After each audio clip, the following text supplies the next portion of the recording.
wanted to look at the extras, the no return mode, basically the stuff that's supposed to make this remaster special. So, I think that's what we're going to look at tonight. We're kind of going to bump around a little bit. And I was actually thinking we'd probably look at the extras and stuff first. And then, go into the no return second so that it's a little bit more of like, let's look at this stuff. View your records from speedrun mode. Whoa.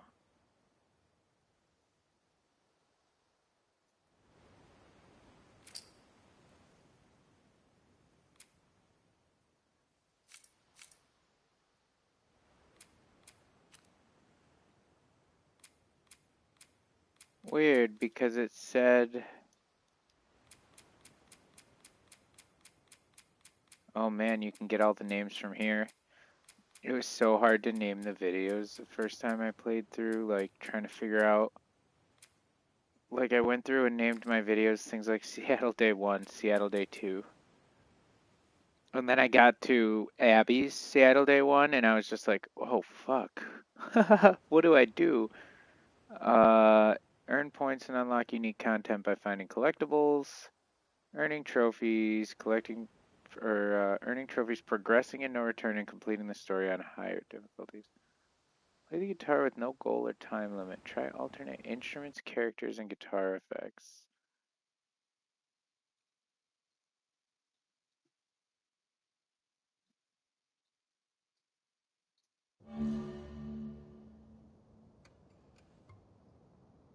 Oh, she's got all 5 fingers. Look at her go.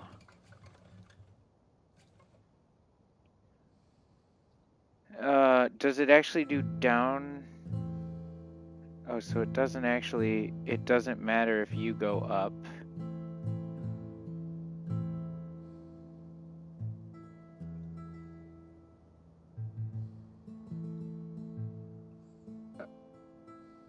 Oh, so the higher up I'm tapping. Oh, interesting.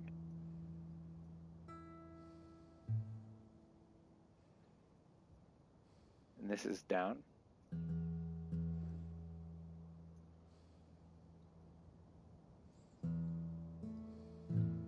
I can actually play a guitar, but the thing is, this is certainly not that.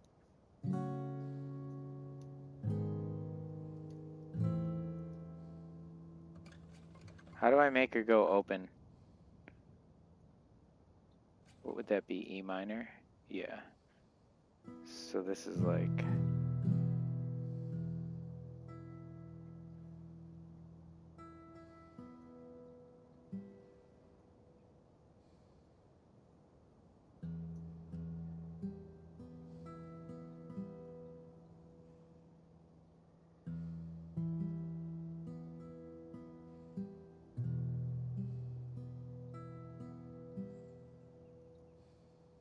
What would make her...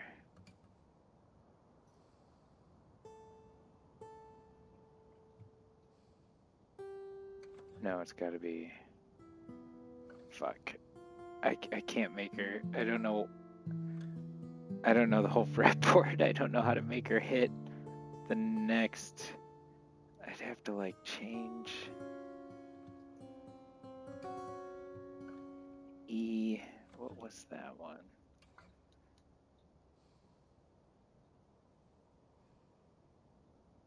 E flat minor sounds right.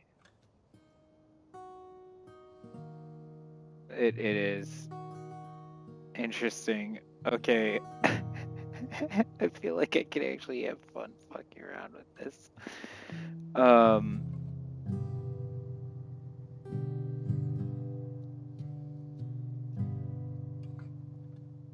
Wild.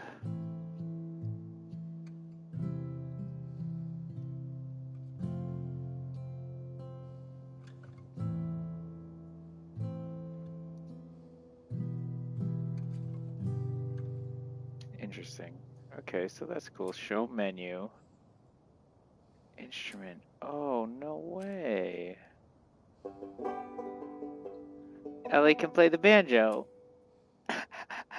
Ellie can play the banjo. Holy shit. And so, oh, a resonator, nice. Okay, this has got, I wonder if that's gonna have distortion since it says rock. And then that's gonna be a clean tone electric. No fucking way.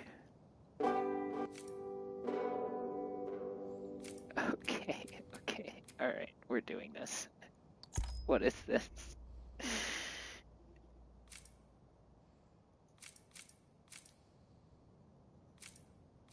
Alright, we're gonna switch to this one.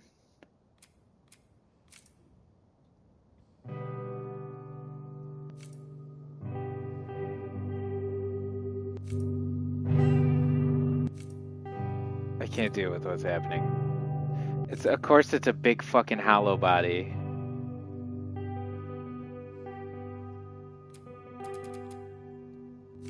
Seattle.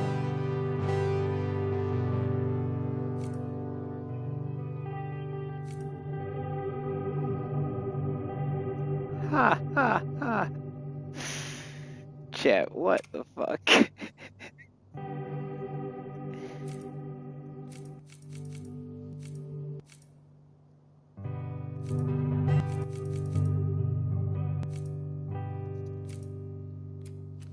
Joel. Okay, who is... Oh! It's the guy that wrote the music. Interesting. Oh, you changed the background. Oh, it's gotta reload. Oh, it's gotta reload. It must be running the whole thing in engine. Interesting.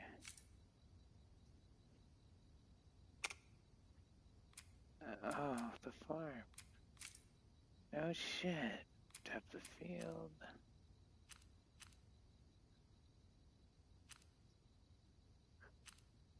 When a YouTuber updates his camera.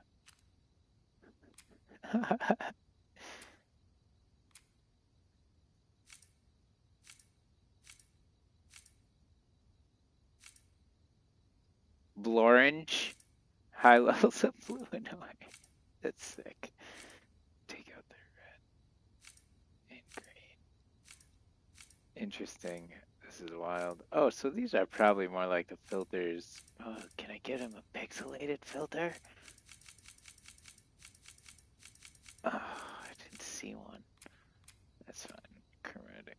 That's kind of cool. So this is neat. You can make your own little wacky music videos or whatever.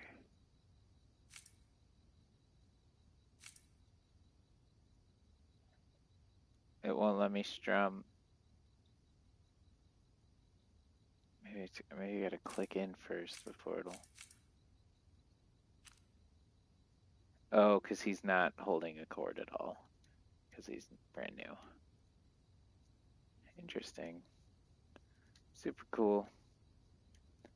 Super cool, super cool. Let's check out the next thing.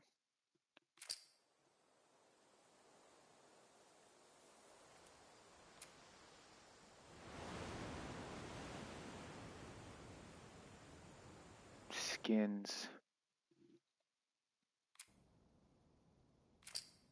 These are just extra outfits that you can put on for like regular gameplay. Oh, winter. Interesting, okay. Santa Barbara. And then what? These are more like fake ones? Oh no. Is that on the farm, I think? Complete challenges and no return. I wonder what that one's gonna be. That looks like fucking armor. What the fuck is that? Incredible that you can make Ellie play through the whole game in a fucking spacesuit? Do we think that's incredible? We do, right? Complete challenges and no return. Oh, it's hard to say, but that almost looks like one of her outfits from Last of Us 1. It's like a yellowish raincoat. I can't see it really. Some kind of flannel or something. Awesome. Arc the log? Arc the lad? Oh, Death Stranding. Okay. Destiny shirt. Weird collaborations, but okay. Fantavision. Killzone. Hotline Miami. Siren. Mortal Kombat. That's kind of sick. Wipeout Fusion. Old school PlayStation shirt. I don't know, that's kind of sick. I mean, definitely cool for extra subsequent playthroughs. I mean, I would hope that someone doesn't, like, just put on the astronaut for the whole game just for fun and then, like, miss all the great, like, details on all the different outfits when it's, like, raining on them and snowing on them and, like, all that stupid stuff, even though it's, like, very unimportant. It's, like, all whited out, matted out, I guess. Interesting hand carved, kind of like stock or grip. Elite challenges. So pretty much everything that's locked right now is because I haven't completed any challenges in return. Totally white. Oh, it's probably like a winter. Or like a winter gun. Oh, it says astronaut. Huh. It says astronaut. It says astronaut right on it. Giraffe. Giraffe gun. Wild. Default, default, default. Alright, and then who else? Abby? She the only other one? This might be interesting. I feel like we'll, like, we don't even know. It's interesting to think about. I feel like I know more about Ellie as, like, a character than, like, as her, like, what is her personality? She likes video games. She, like, whatever. Okay, this is wild. What does that say? Washington Liberation Front? That must be, I don't know, uh, in her days growing up type look. Some kind of WLF with the almost like aviators. Bright orange. Can't tell. Genie? Genji? Jack and Daxter? Siphon Filter? The Getaway? Mark of Creed? Twisted Metal? War of the Monsters? PlayStation shirt? Does that say, do you like hurting other people? Is that Hotline Miami again? Interesting.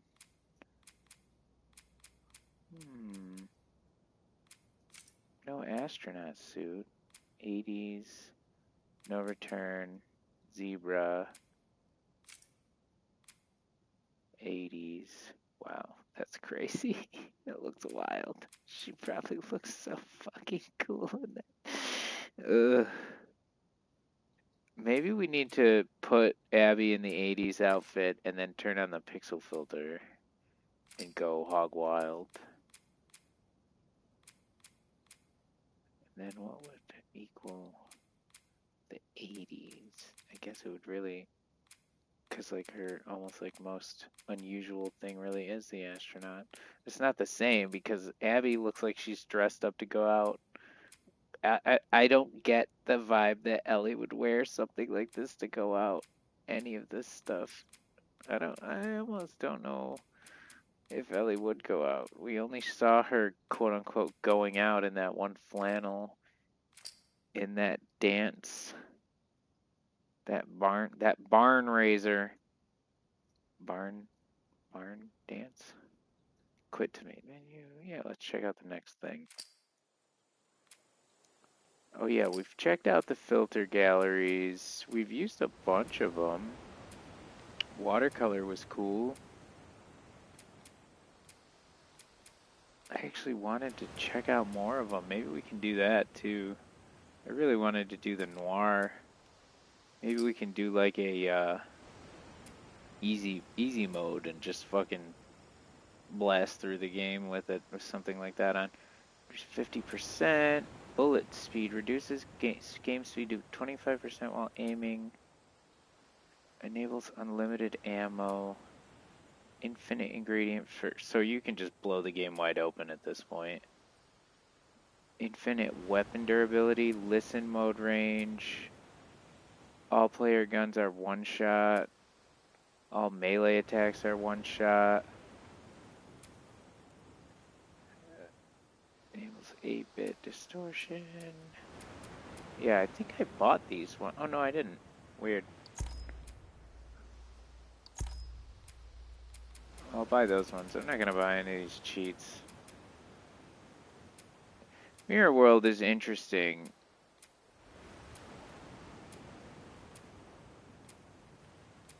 I feel like it would fuck with my head so bad.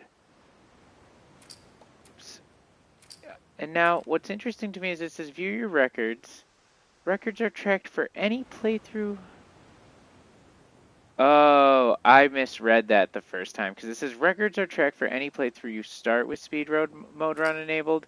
I thought it said records are tracked and you start with speed mode run enabled. So I was like, why is this blank? But okay. Personal record.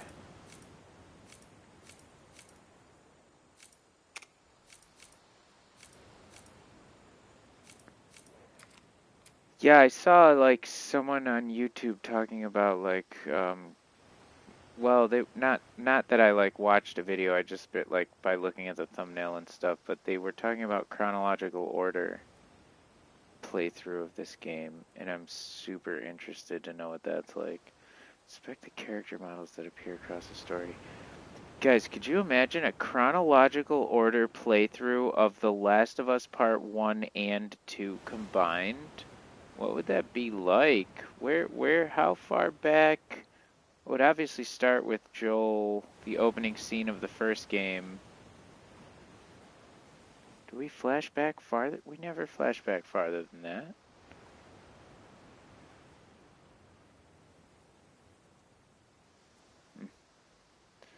Inspect the character models. Earn points and unlock unique. Let's see, model viewer. I think yeah, this is just like a normal. I guess we'll buy one of these and see what they're like. And what can you do? Just look at it and then move it around? Oh, this is interesting. I mean, I think that's really cool that they do that for maybe like, I mean, if someone was working on art or something, wanted to do fan art, they literally could pick a model and sketch it or something. That's kind of cool. I'm sure modders and stuff pull models like this right out of game. The way like uh Zully the Witch with Elden Ring. Seattle.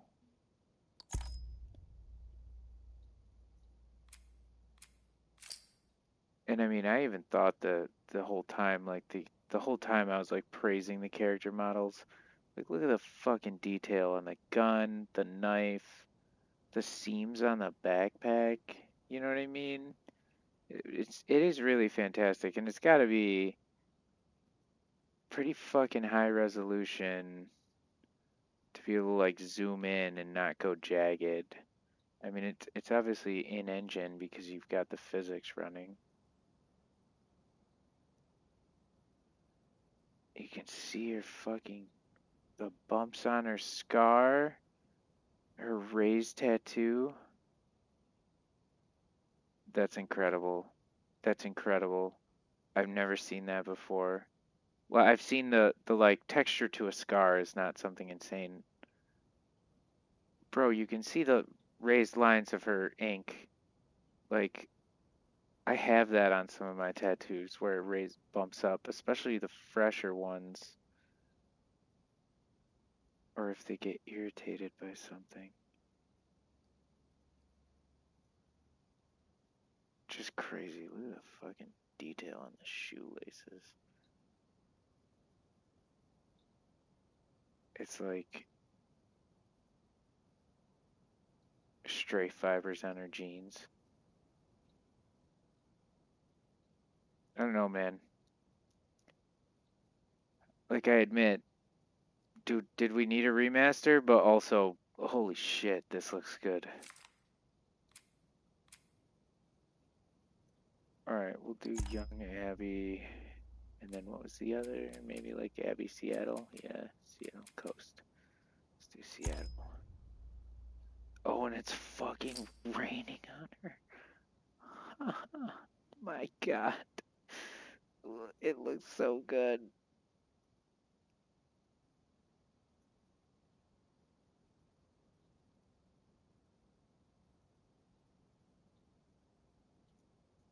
And then makes the water run down like the arm, and you can see it. Oh my god, you can see it in the cloth.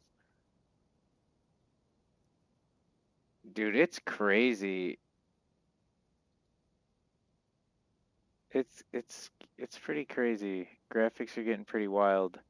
I mean, I'm also only recently becoming like kind of uh like interested in PCs for gaming and stuff, and I had no idea that like I'm pretty sure even next gen systems like PS5 and like Xbox uh series systems, you're kind of running like medium to high graphics. But when you have like a maxed out PC, which of course is 10 times the cost, but when you really fucking max out a PC and let it rip at like ultra, ultra, ultra settings, PCs really do kind of have the edge, I think, which I never knew that. Guess the last time I even thought about that stuff was like so long ago. We're talking like PS2 when like computer games still were kind of like, just on par. So that was really interesting to learn. Why is that still yellow? Just because we didn't look at every single person? Ellie Avalog. Oh, so she's gonna have no fingers. God damn it. All the feelings. Joel playing guitar and Jackson. Oh, couple for Dina. Jesse. Tommy.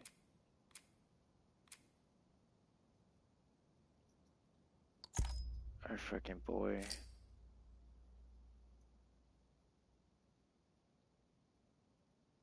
Can you imagine being so fucking awesome that you shoot people in the face with a bow and arrow?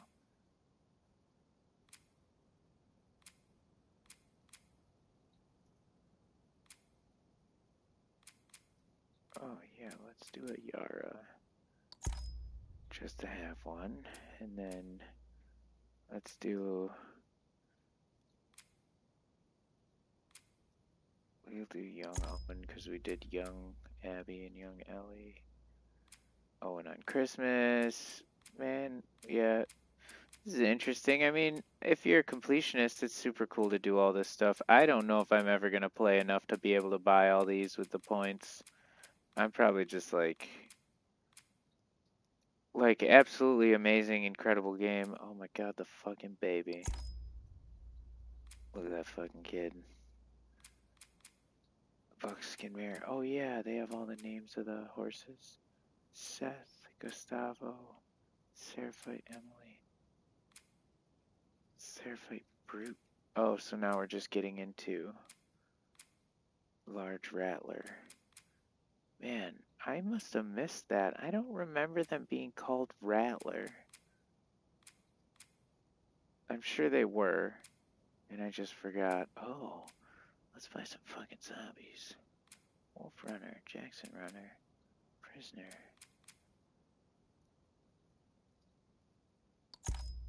And the runners, well, the one thing that are definitely interesting about the runners is that they're so fucking different.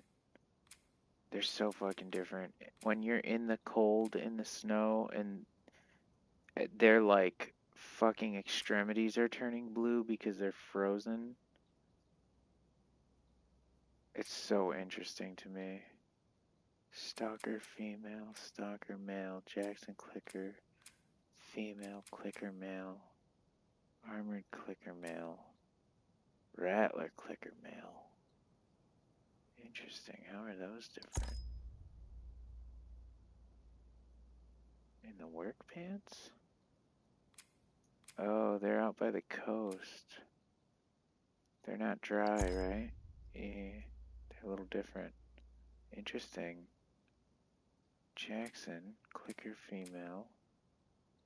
Is this a Jackson? You just look the same the whole time?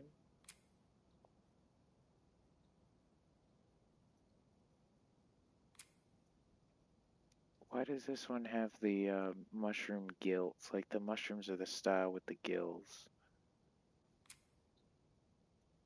Armored clicker male. Oh yeah, so that's like a Fedra agent or something. Shambler. Yeah, let's get a look at this ugly fucking thing. Look at all those fucking eyeballs.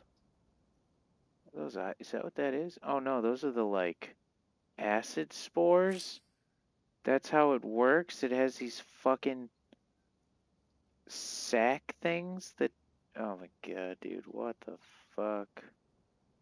And you can see the fucking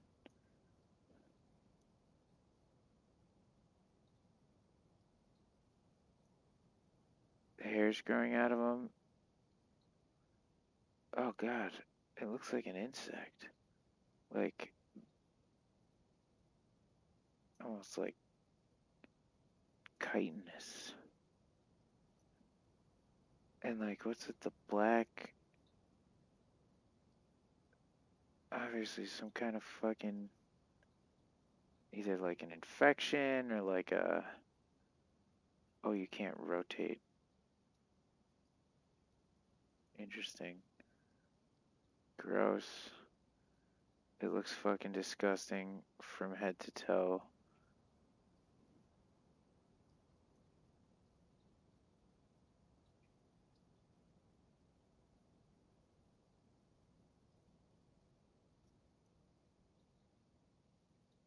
See, now if they didn't have the black goo all over the arms and like leaking out of the basically like neck and face, like you can tell that it goes through the whole like head and upper and then down and into the, it goes down the whole spine and into the extremities. But there was more than once where I was like, I don't understand. Did every zombie shit themselves 1,000 times and then smear themselves across the floor? Are those the worst skid marks you've ever seen? I guess I didn't realize quite so much that they had so many. Like, I knew that some of them had the protrusions, but I didn't know that so many of them looked like thin, like hair. And, like, that one's coming out of her fucking ear, I think? Oh no, is that just hair? Oh, I thought that was coming out of her ear. Look at these little ones that look like fucking worms. What is that? It's so fucking gross.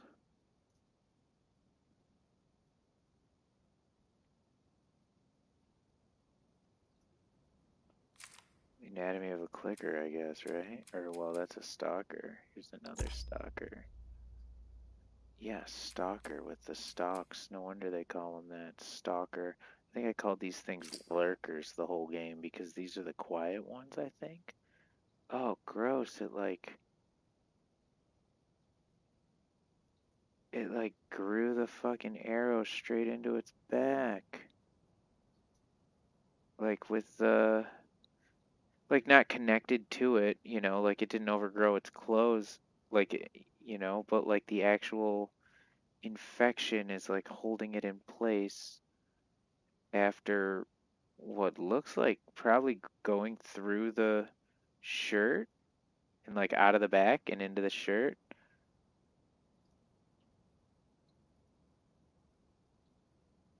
It's weird that these guys look like so much more intact. But I do think that's just a matter of like, I don't know actually. Is it progression? Where are all the textbooks about these fucking guys? There's the bloater. Oh, he's got the eyeballs around his midsection. Oh. Spore sac balls. Eyeballs. Eyeballs, spores, spore. And like, where your ear? Where? Like, you can't. They're almost unrecognizable. Oh, are those fucking teeth? Those are teeth. That's fucking crazy. And it's got the hair, just like the Shamblers had the hair. What is the hair?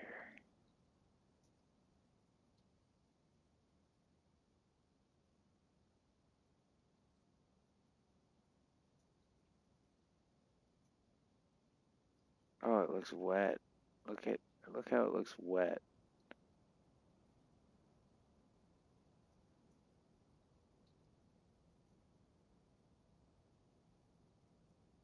Fucking gross.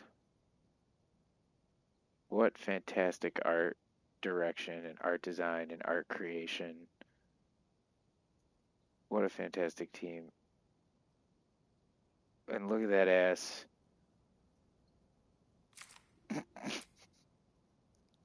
The fucking Rat King. Uh, they're literally like fused together because so many dead bodies rotted and infected and just like smushed all together. It's insane. This is insane.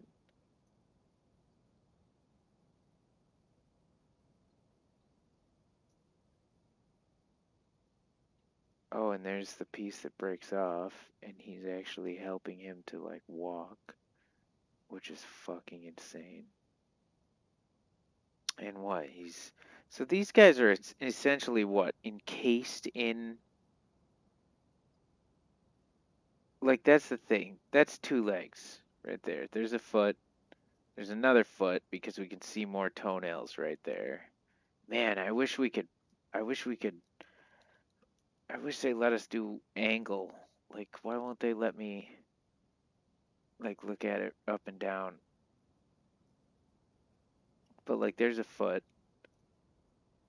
and it's like both of these legs are completely encased in the infection, like rot or growth or whatever you'd call it. So like I don't think we're looking at like that's not human skin that's been blown up. I think that's been encased. Oh, maybe not because the fucking toenails are still visible. But that doesn't seem to have. Does that have fingernails? It's hard to see. They might have been ripped off. I can't tell.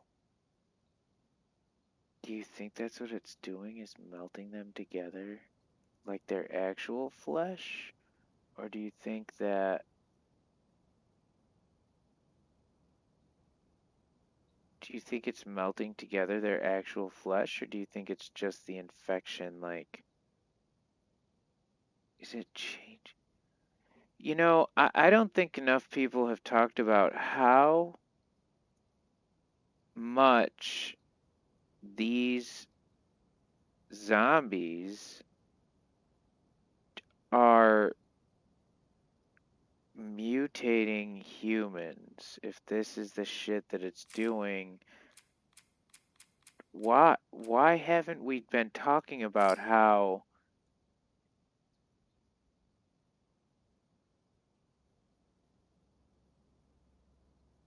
Okay, because even when the cordyceps takes over like an ant or something, is this what it looks like? I'm sure they used reference photos and stuff. I'm sure they did way more research than me just sitting on my couch and thinking out loud. But like,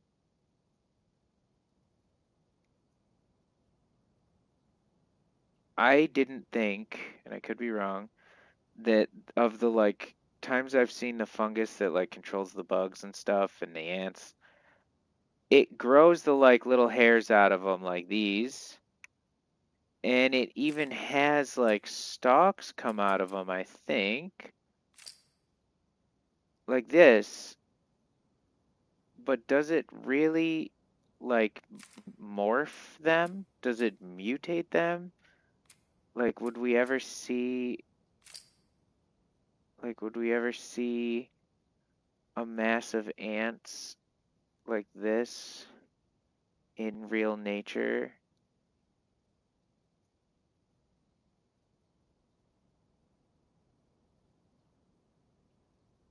And like, what is the point of deforming everything like this? Like, biologically, I understand some of the things, like acid is defense or whatever, but it's also going to spread the infection, I'm sure. It's going to kill people and then you're infected. Um, like, what is the benefit here? Why would this be happening on, like,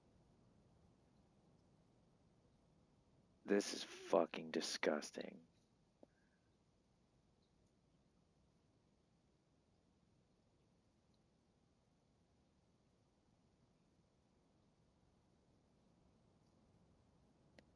And that's a body, but which direction? Can't tell. There's one arm, and the torso starts to melt that way. And then this thing, I think that's, I think this is a head right here in the middle. And that's like a neck and jaw that goes into a body right there. I think that's an arm morphing into this one. See this arm that goes back and into this midsection. I really wish we could get a different angle, but they don't let us do angles. And then there's this body, which is twisting and melting this way.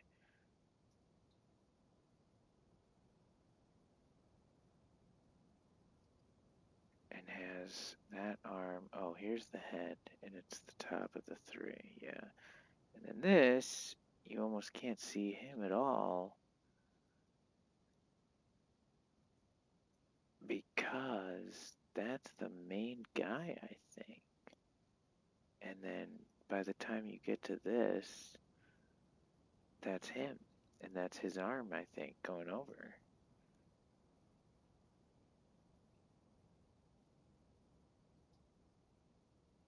Someone, there's got to be a fan out there of this game that does fan art that would be willing to draw the Rat King lounging for like an anatomy class on a table with a sheet or something. Alright, so this is the bloater half. Oh shit, after it loses. So then it's just got this big disgusting open wound.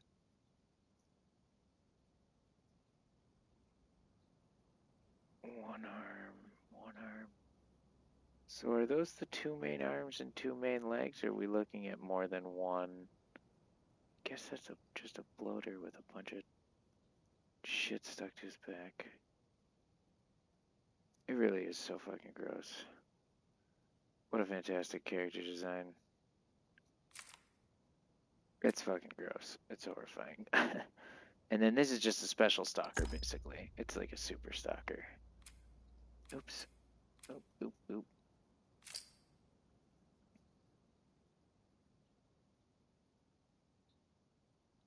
Gross. Yeah, see, the person was still in there. Though it does look like their skin was attached to parts that ripped off.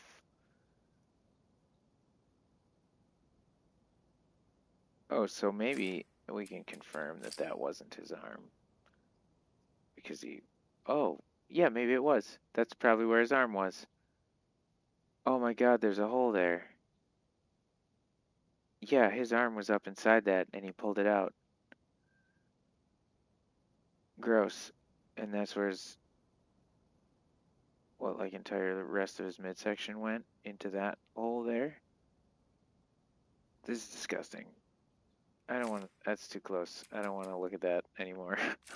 It's fucking gross. Think about. Uh, like a stalker with his cute little buns. Cute little rotting, decaying buns. Great character design, man.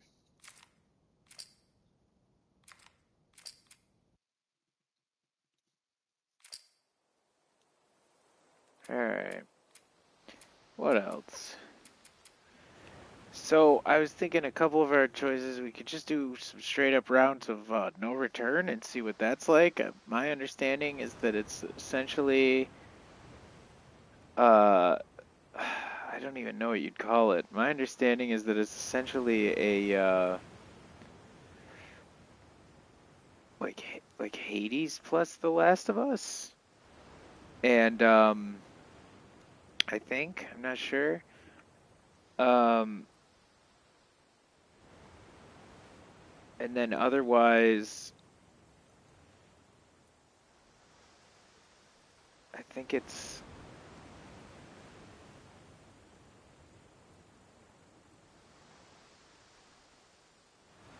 just like a roguelike mode. I do want to play no return mode.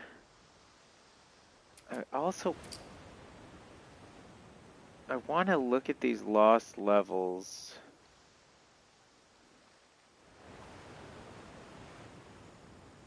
Maybe we should play these.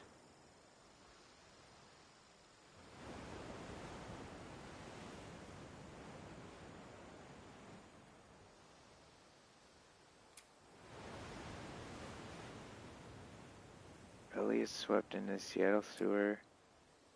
Ellie follows a trail of blood to an abandoned general store.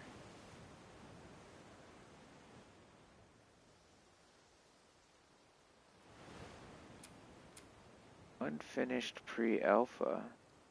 Should we play these? Concept art? Oh yeah, let's look at this. We looked at all the models. Which ones of these do we want? 8 images, 10 images.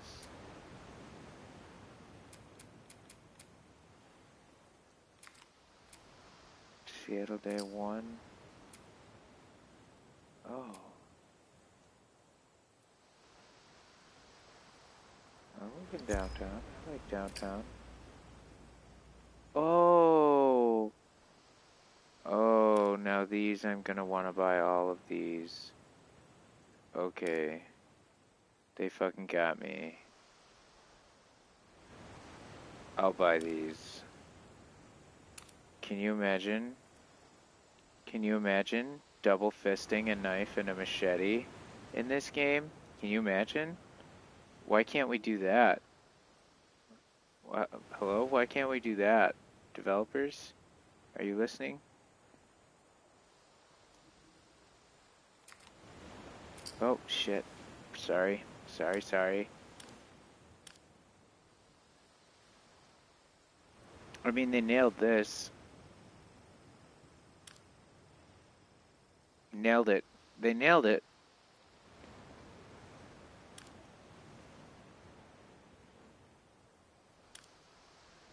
Insane. So it was bombs. They bombed. So I want to know who bombed. Fedra? Was that Fedra? What was the government and when? Oh, I fucking love this. This looks sick. I always wondered, like, where's the water coming from and why so much water? Oh my god, look at her on the roof. Oh, there's people on the shore there? Yo, this is insane. I had no idea it was so... I don't know why my brain didn't, like, put this all together to understand that, like, this was the state of it. This is fantastic.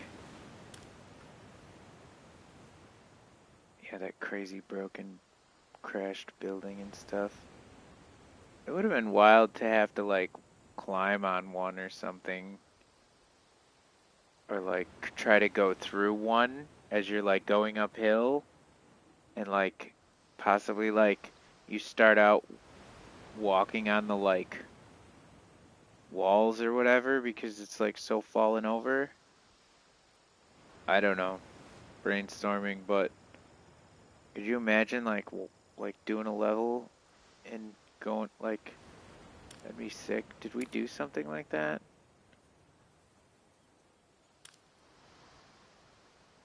The different gates. That's so sick. Yeah, I'm definitely gonna want to buy all of these. 13. The tunnels, that fucking red light, the theater. 25, 35, 45, 55, 60, 70. And that's just for Seattle Day 1. 20, 30, 40. It's gonna take so long. Oh man. See, now this is stuff that I want. This is stuff that I want to buy all of them.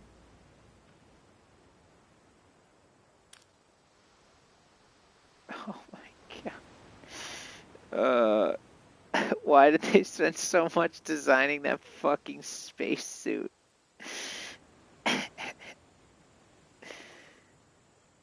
Someone just really fucking liked outer space. I don't even understand. What does that say? Erwin Rodriguez? Incredible art, Erwin Rodriguez. What is this? Like Mass Effect? I don't understand.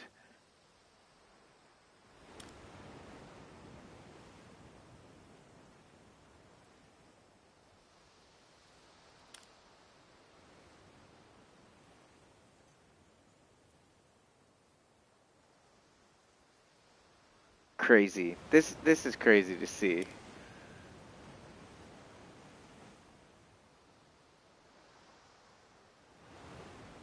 It's just like, well, her hair looks way better short, in my opinion, but I don't like the one on the right there. So good. Ugh, they made Ellie gay. Ugh. Like, no, man, she very clearly always was. I don't understand this. Is this like from a Lost level or something? I mean, this is sick as fuck, but I don't understand it one bit.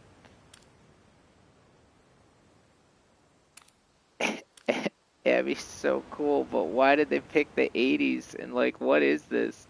I mean, this is fantastic. Just extra sketches, probably concept sketches and stuff. Very strange to see, I guess, but like, how neat. Yeah, what is with the 80s? I don't get it. Was she just obsessed with the 80s? And if so, where did she get all these clothes in whatever, like 20 fucking what year? 2040 something? 50? When did this all happen?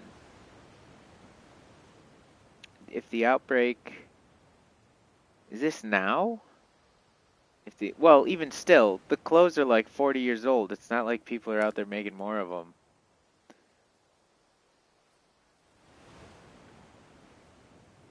Oh my god, the bullet with Joel's name on it? Good lord. Fucking brutal. Oh my god. I don't fully understand the 80s thing. Did I just miss a huge plot point where Ellie was, or where Abby was like, "I love the 80s"? Don't you think the 80s are the coolest thing ever? Because I missed it. Who's this? Is that like a Lev concept with the scars? I mean, being a male, it's the only guess I have, but just generic scar concept, maybe.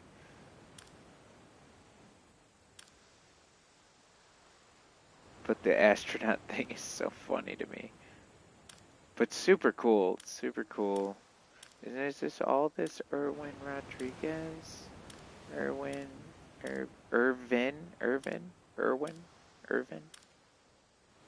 Yeah, fantastic, fantastic art. I want to look at all of this stuff. I just want to buy all of it.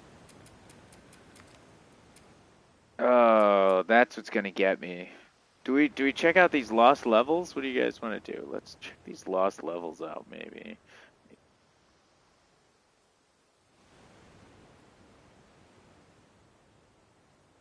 Maybe I'll change my stream title to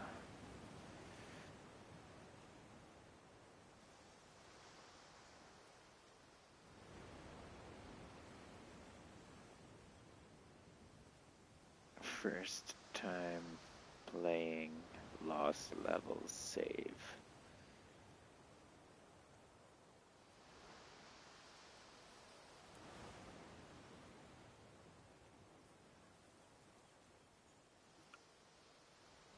Okay, so I guess we'll try these.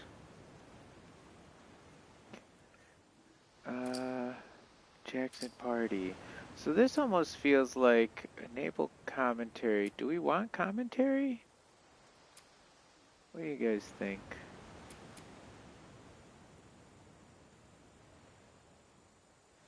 It'll give us extra context, right? Turn it off, turn it on. It almost feels like this is more like a behind the scenes video of a cutscene. Like, I wonder how much of it's going to be super interactive. We'll leave the commentary on, and if we hate it, we'll turn it back off. But I like the idea of the extra context.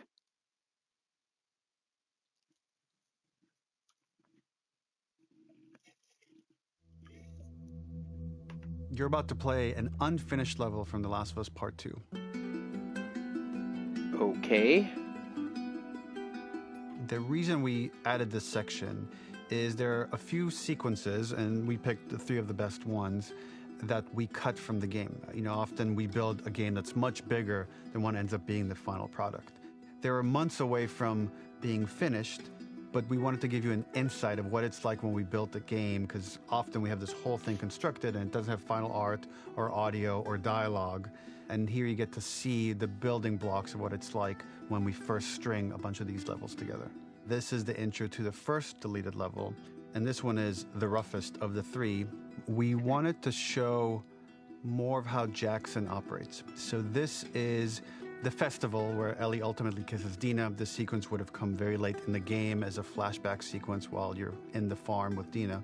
And we wanted to show what is the rest of Jackson doing, and wanted to put on the stick, make it interactive. So you could see when you're outside, there are all these almost like carnival games that you can play. You could mix drinks, you could play with these kids that are playing a sort of clicker Marco Polo, sit down and listen to conversations. And all the different interactions were first or second pass, very, very early passes. The building blocks are there, but nothing is final. And ultimately, while we were very excited by the sequence, it's pretty fun and lighthearted. It just slowed things too much as we're barreling towards the end of the story at this point. So again, reminder, rough, missing audio, missing animation, missing gameplay tweaks, missing dialogue, but pretty representative of what it would have been. So enjoy. You'll enjoy. Alright, chat, let's enjoy. Long exhale from Ellie. What the fuck is wrong with me? Oh, under her breath, of course. Oh, she's drinking. And then you Oh, am I moving? Wait, hang on. Because I know it's doing the come over here and talk to this person. Okay, so now I'm moving. I'm in control. Okay, so we really are playing. And then we come over here and Originally, this level was going to transition us to farm. we... We would go Oh! all the way through to the dance, where Ellie and Dina Oh! share their first kiss. Then we would play through farm, and when Ellie plays the guitar at night, she would remember the Seth incident. So, the opening for this was a little tricky. We needed it to match at least a little what you might expect emotionally coming from prior beats, because we were already purposefully disorienting you in time and space. Remember, you just came from this huge fight. To jump straight into it would have been a little too jarring. After some back and forth, we rooted it in Ellie's nerves, calling back to her hands shaking in the theater. But this time, for a much more innocuous reason we'll find out later. She's nervous because she has a crush on Dina, who is the only reason why she's here at the dance. Oh. Oh, I wish I knew that. Interesting. So, I am not typically a proponent of cut content being added or being super important or, if it's that important, don't cut it. That's a super, super interesting detail. I did not know that the only reason Ellie went to the dance was for Dina. Something we really wanted to do was highlight the way their lives had turned upside down since she went down this path. We had this idea of recontextualizing all of our usual gameplay mechanics that were designed for really violent ends. The workbench, door bashes, throwable weapons, and even the infected, which is my personal favorite. Peppered throughout the level are moments of levity or shared history, all the while seeing how happy and mundane they all were before her huge revenge odyssey. Interesting. Chad, I'm not sure if we should have played the level first and then done the commentary, but I'm really enjoying the commentary. Also, did they put... Okay. You didn't need to put lighting reflections on the fucking artificial... Why'd they make everything look so fucking good? Alright, let's see what's in here. Holy cow. This is the roughest?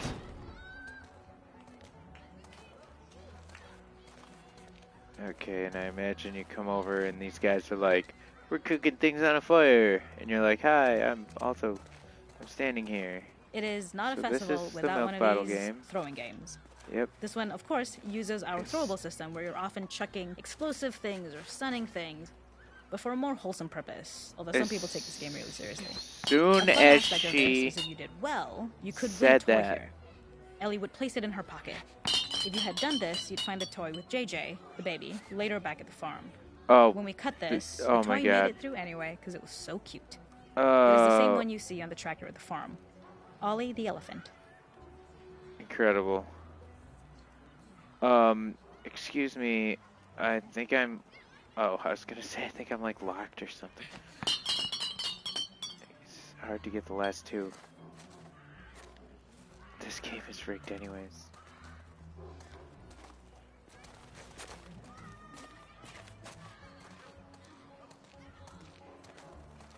Games and prizes.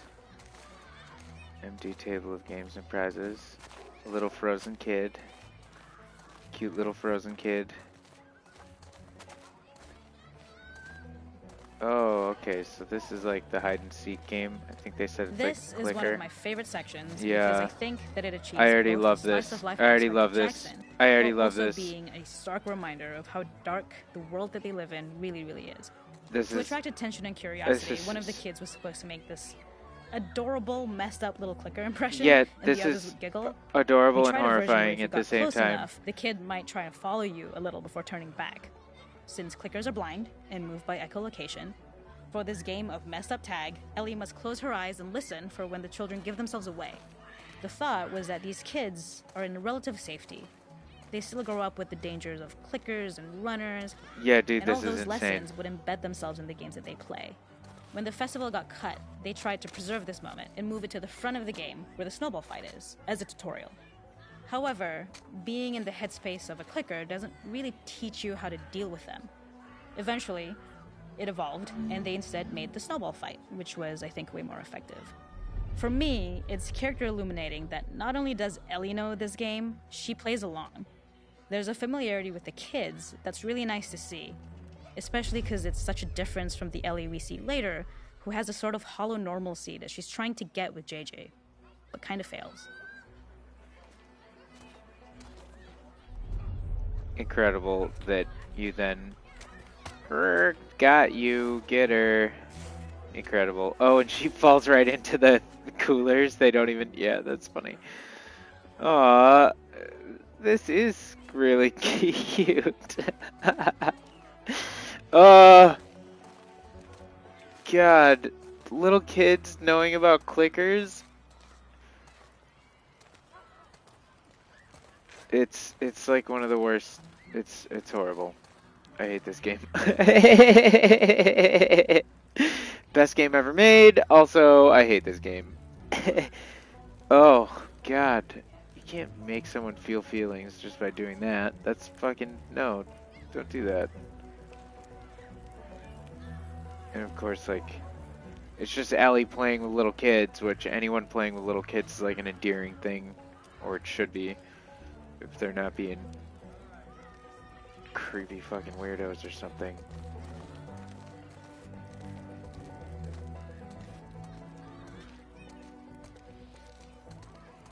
Alright, so what's our... something over here?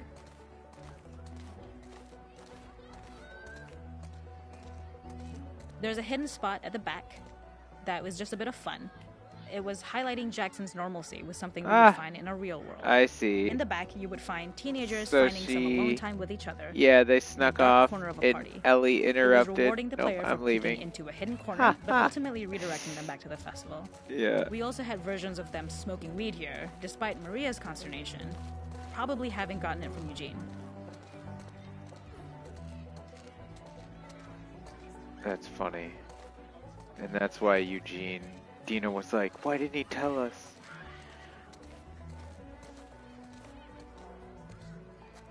Step aside, people. Start your swing, then again is the bar. I did it!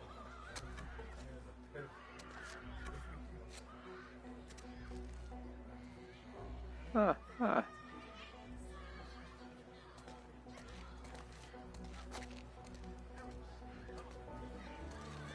Alright, how many other spots can we interact with? This is kind of cool. I thought this, I assumed this wasn't going to be like a combat thing. Simple. It's one of those little in-game scenes we peppered in to make it feel like Ellie had roots in the town. Hallie, our writer, mentioned that in her mind, an ex-girlfriend of Ellie's tattooed her arm to cover up her scar. So we figured this might be the only time you get to see that. We wanted to hint at it and allude to it and make it feel like there had been so much more that had been happening, so much more than Ellie threw away.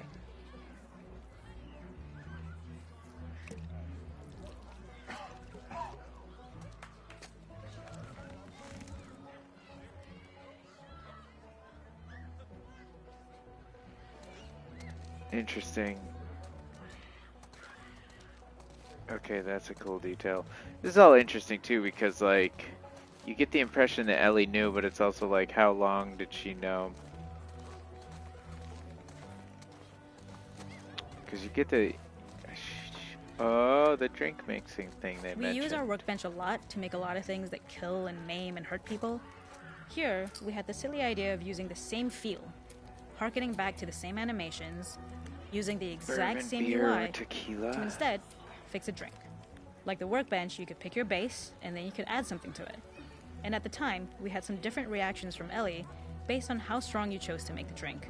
Something we wanted to prototype, though, before it got cut, was picking up some ingredients around to add, like a lime or maybe a bottle of someone's favorite whiskey or salt, like you were earning upgrades.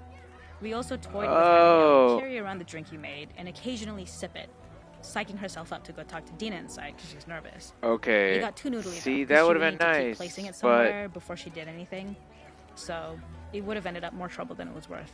Interesting. They would have had to force this to be one of the last things she did somehow. as like, okay, before I need a drink before I go talk to Dina. Let's go get a drink type thing. But that would be fun. Like, let's go have a shot. Whatever. I brought the salt that you said you ran out of. Whatever.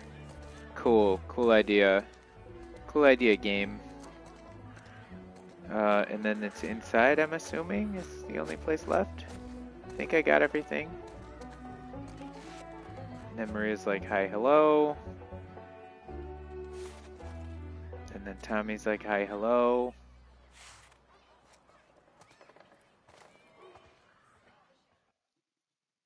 Interesting. That's cool. I kind of get why it was cut, especially if this was supposed to be done as a flashback on the farm to be played before the dance with Dina. Interesting. Alright, let's do the next one. Seattle sewers. This is Ellie.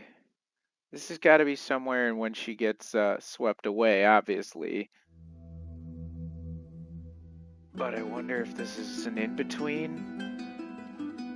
In this second deleted level, which is an extended sequence of the sewers in Seattle, this comes on the heels of where Ellie goes into a building and she survives an attack by stalkers and gets thrown out of a window and gets swept away by the current. And then we cut this section that used to be there in the final game.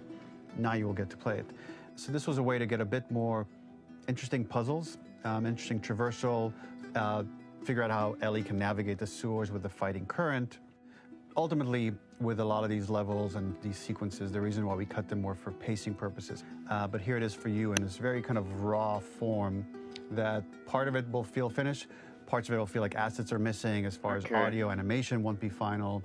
But it's a glimpse into what a game looks like when it's months away from finishing. Enjoy. But he said the last one was supposed to be the most rough, so I'm interested. Oh, God. Oh, so they're going to hit us. Oh. Oh, my God. Oh, my God.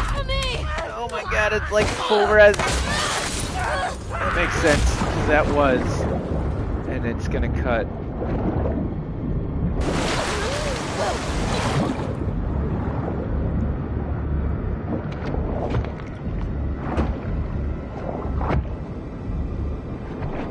Oh my God, they breathe? That had bubbles coming out of it. Does that mean it breathes? Do they still breathe?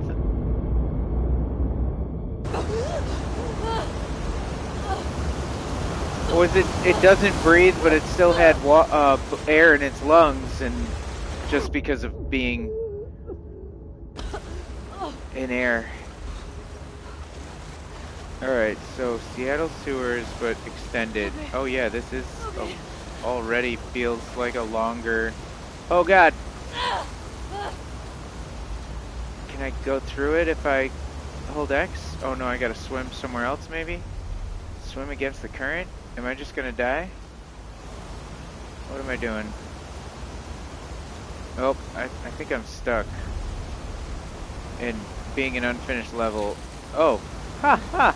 I'm like, I think I'm dead. I think I'm soft locked. Nope, I've just needed to. Okay.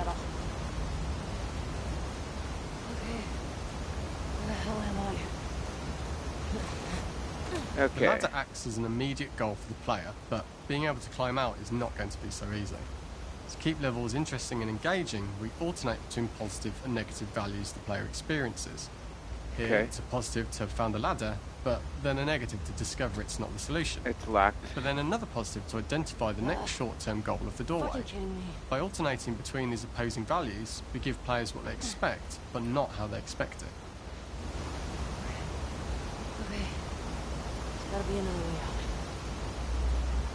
So if I jump over again and try to swim the other way... Oh no, I didn't mean to listen, I meant to swim quickly. Oh, I see, so you hit the wall on purpose so that you can... Okay. Alright, so now we try to find This this level, doorway. internally known as Find Nora, was quite long in duration as we had to make Ellie traverse a far distance to the opposite side of downtown Seattle. The sewer section was originally longer than what we released the game with, approximately 10 Can I minutes more. jump to that? This was one of the few areas of the game that used water flow as part of a traversal puzzle. The player has to go upstream to use the current to get to the Okay, platform to reach the other side. I kind of We wondered. mostly cut this mechanic game wide, however it remained in essence in the section swimming to the aquarium as Ellie when you were avoiding the waves. Interesting. Go upstream as part of the traversal puzzle. Yeah, that makes sense. Zombies? Just supplies. This really does seem pretty well finished as far as what he was saying, that the other one was really rough and that this one's a little better off, but you can tell that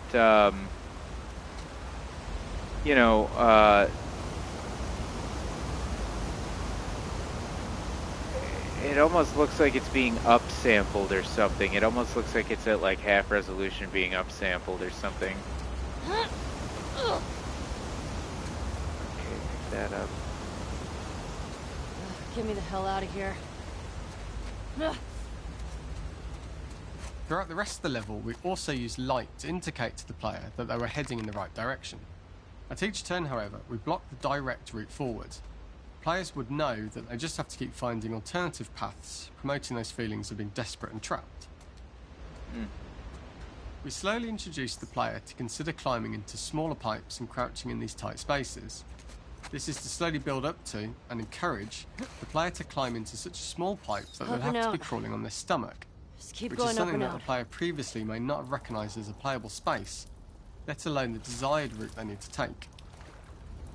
We added a tiny space just to reward the player's exploration with a pickup item, and we made sure it was something that made sense that you'd find in this area.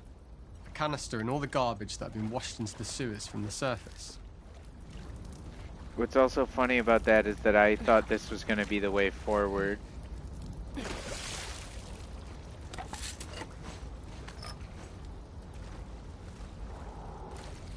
Oh yeah, and there you can tell that there's definitely some unfinished stuff going on with like the water. Looks way rougher than any other one that we've seen so far. Than any other water, I mean. We loved the idea of making Ellie prone through a tiny, dirty pipe in order to get out, as it was a great opportunity to use our prone mechanic. Don't The lose your unique shit, camera Ellie. setup was created to support crawling in these pipes, as the standard prone camera is much higher above the player. We also created custom collision in order for Ellie to manoeuvre in these tight spaces easily. Initially, the oblong collision capsule around her character caused issues crawling around corners. We put extra effort into the custom corner collision, so the movement experience is as smooth as the main game.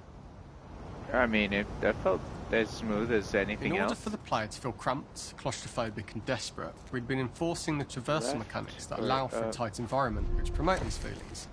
We introduced the use of the squeeze through so that we can keep the player feeling enclosed and tight, but without repeating the same geometry. Here we change from low ceilings with wider walls to high ceilings and tight walls to change up the spatial pacing and keep the level Space from up repeating there. itself. Let's see what this is. Oh, we can't jump. Okay. Thought we could climb up there, but nope. Okay. Yeah, it's interesting how they've given so much thought to just the things as simple as what they just said. Like, it was a long room with a short ceiling, now it's a tall room with a high ceiling.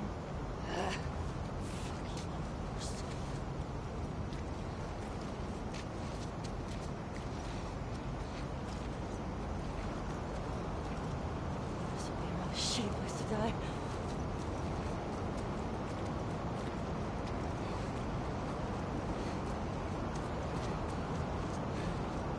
Originally, we had the waterline much higher here, so players had to swim through this tight tunnel. However, from watching user test feedback, it was occasionally causing people to discount the route entirely and turn back on themselves. So to avoid any risk of this happening in the final game, we present a lower water level so the tunnel is easy to see and commit to using. Although this isn't as impactful without the prone swim, it's the better decision as it means a smooth experience for the player with no backtracking frustration. Fucking come on. We draw the player towards this pipe as it is seemingly the route out of the tight space. Fairly soon it is obvious that this path is blocked.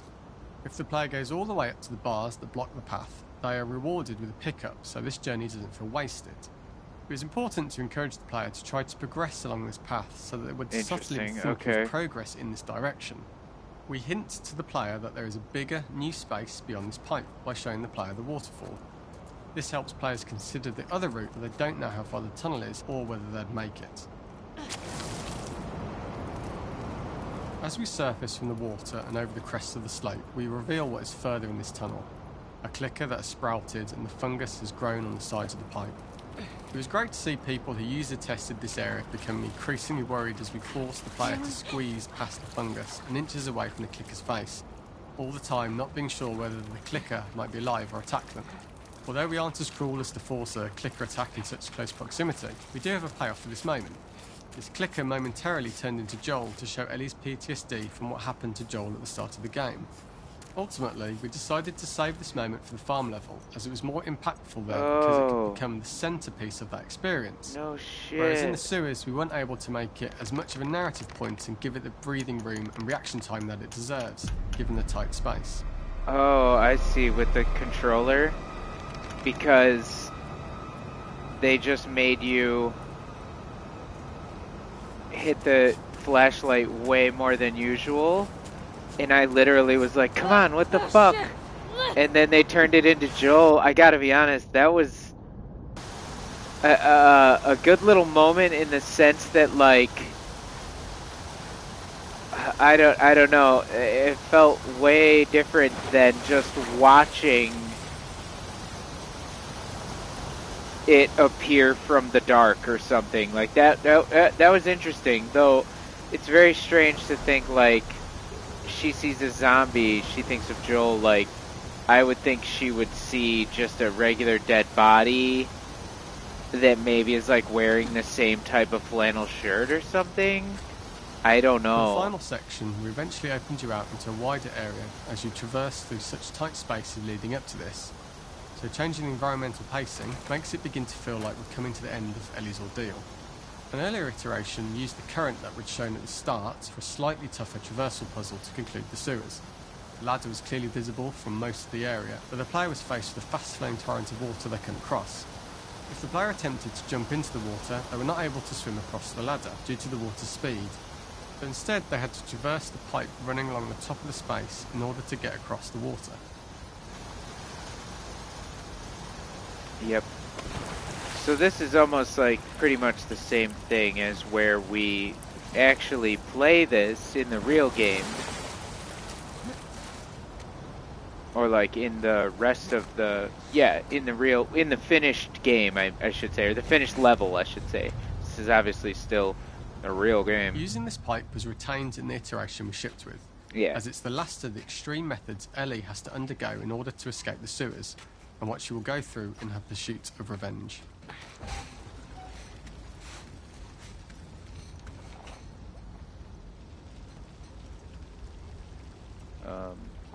So jump down onto the box, since I don't know. Yeah, I can never rely on them to pick up the ladder without falling and dying. The last ladder climb is quite lengthy, and although we could have trimmed it down to a shorter climb, we liked how this last segment of the journey built anticipation for whether there was success at the top or not after all you've been through. Yeah, ultimately, the ladder exits that's out interesting into the because subway I station, even which was is how it thinking the connects same in the thing where I final was like, game. okay, is this even gonna Ellie then has open? to find her way to the hospital from here, Is this crossing even the paths right with the one? scars for the first time.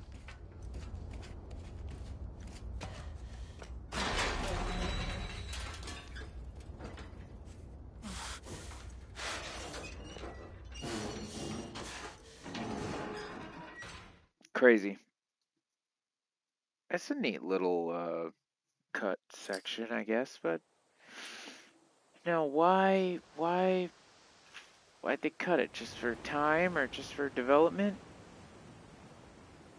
Wasn't working the way they wanted? Now what's this one?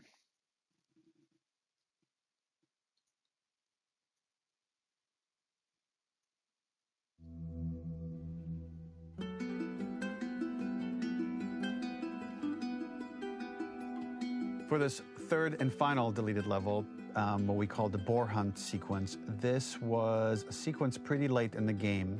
It was right after the whole Seattle Abby sequence where Abby spares Ellie. And then we wanted to come back into Ellie's story, but keep it a bit mysterious of how much time has passed, where is Ellie now? So we're coming in on Ellie, and she's following a trail of blood. Whoa. And we wanted to mirror, in a way, the deer hunt sequence from the first game, but this time do it with a Yeah, boar. as soon as she And said there's that, something with Ellie that now she can't let go of this violence. She's pursuing it, even against this innocent animal. This was another opportunity to show how the violence that Ellie has experienced, the violence that she witnessed being afflicted onto Joel, is still sticking with her, and she's still experiencing these PTSD moments. This was a sequence that was pretty far along and was cut pretty late in production. Parts of it are still really rough, but the gameplay, the building blocks were all there. I think you'll have fun to see, like, again, a rough, unfinished sequence that you can play. You can see all the way to the end, and including a cinematic that we ended up cutting. And the remnants of the sequence ended up being mentioned in the journal. Ellie's journal. I thought so. So this part of the story that we developed still made its way into the game as kind of optional stuff that you could read about, but here you get to experience it. So as a reminder, this is pretty rough, months away from being finished, but you get to see it now. Gotcha. Blood trail.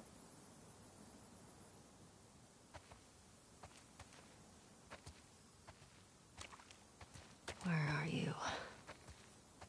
So the boar hunt was one of the hardest levels for me to work on. It was a huge challenge with the systems that we had, and we kept trying, but it never felt quite right. Originally, the level happened after the Jackson Festival, which also got cut, but before Farm. Once the festival got cut, it became the prologue to Farm. The intended experience is that we jump forward in time after the fight with Abby in the theater. We don't know where Dina is. We likely assume she's dead because she was just bleeding out. Right. Ellie is alone. Her hair is short. So maybe this is the future or the present. And she's hunting. Hunting who? Abby still? Well, weird. I don't know if I would think In that. early iterations of the fight, it was more arena-like. The player slowly whittles down the boar's health. Ellie gets more visceral and more vicious. We get a little worried about her. As the boar gets weaker, more panicked, more feral, and we start feeling sympathetic to the boar, was the hope.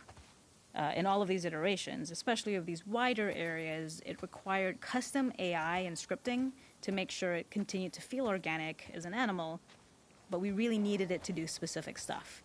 It needed to be able to close distances really, really quickly. It needed to charge to attack, but we wanted the feeling of hunting, so we needed to track it down from afar. And we also needed to discourage the player from attacking the boar when it's that close, or it would kind of turn into this melee kerfuffle. How do we do this in our world while keeping the boar believable? Oh. Wild set of problems. I've never quite seen, like, insight into video game development quite like this. This is really interesting. We must have gone through 5 or 6 iterations of the boar fight and all, and every single time it changed pretty drastically. We split it into clear phases, where one was like all long range. We tried another where you're getting close and you get the jump on it quite literally. You're jumping off of a rock to attack it. And then finally we tried a bunch where you almost sort of go around a bunch of trailers and try and wrestle it. We uncovered after some time that taking down a boar over several phases felt very laborious and a little dramatic. It was comically long, it felt too boss-like, a little too gamey.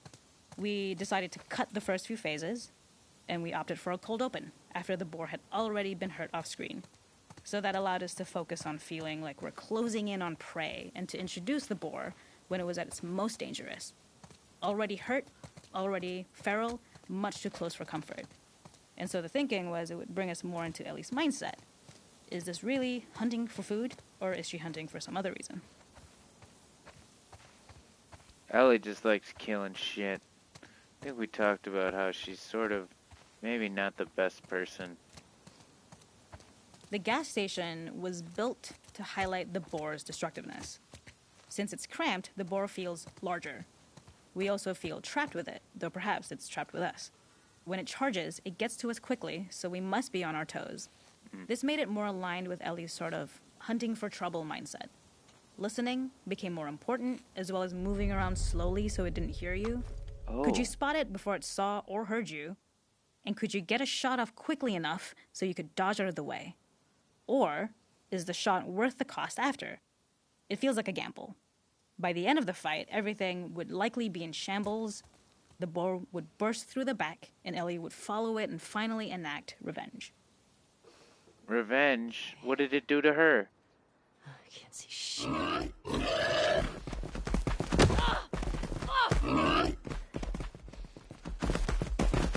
Oh, I see what's happening.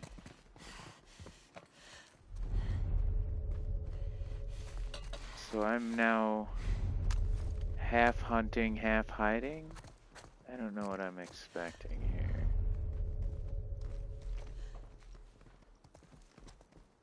On this side or that side? Got you. Can I climb on things? Oh, shit. Like, can I climb on this cooler? Oh, damn, it is pretty fucking destructive. Look at all this destruction. Look at all this boar destruction. Oh, it can also smell me? Oh, okay.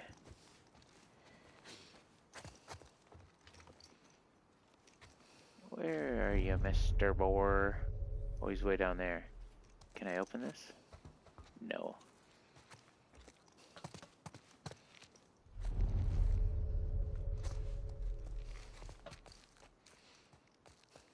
Oh, I see his ass. Let's shoot him in the ass. It's over. Oh, I see. No So you way only on. needed a couple shots, and then it's in the back. I mean, this totally makes sense, and I feel like I should smash through the glass just to be dramatic. And then what did she say? She said I had it cornered. The boar kill Done. was supposed to be anything but glorious. With the boar whimpering at the back of the gas station after Ellie's relentless hunt. After this, hearing the drone that we kind of come to associate with Ellie's trauma, we would hard cut to the stream where she's washing her hands and holding rabbits that she hunted. Meaning she's gone and killed something else again. But she didn't even take this thing for the meat, she just kills it, just to kill it. And she kills it with her knife. Up close and personal. Oh. So this is where we get... Yeah.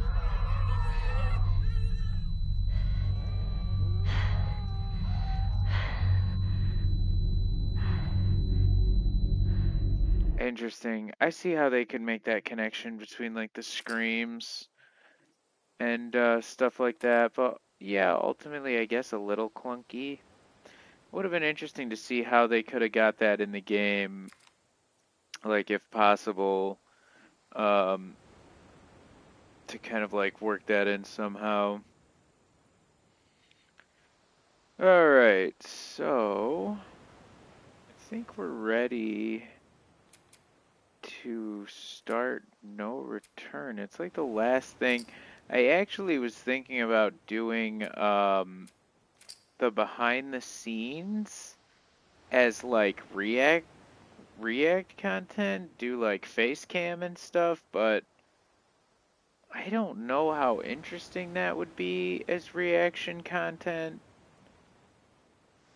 It's not obviously the same as watching a movie or a TV show. So I don't really know if I'm going to do that, or maybe I'll record it off stream and see how the edit looks after the fact.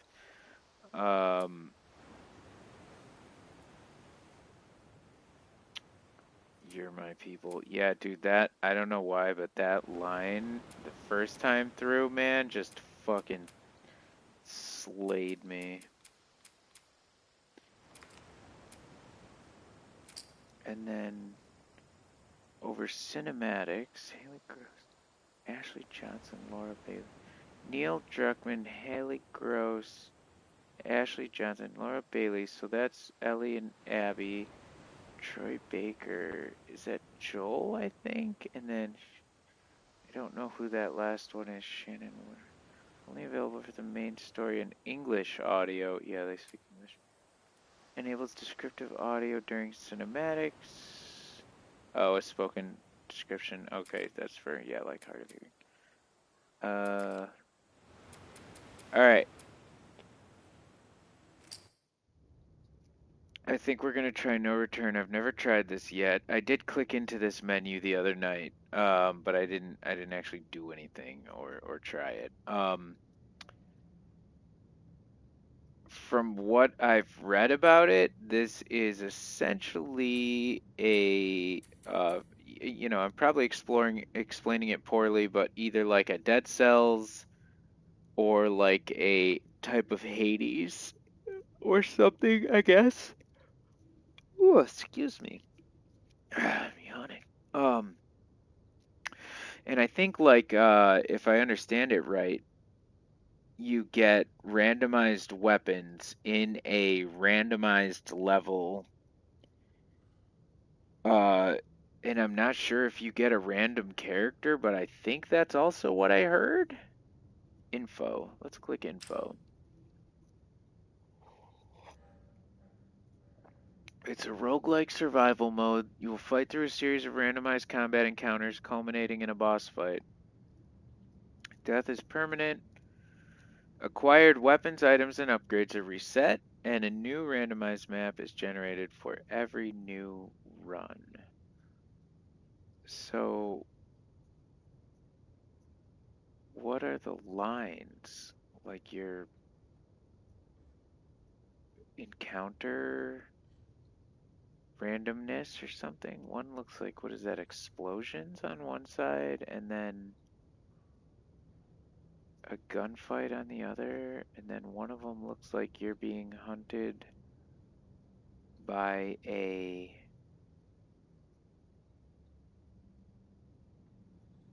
runner or a clicker.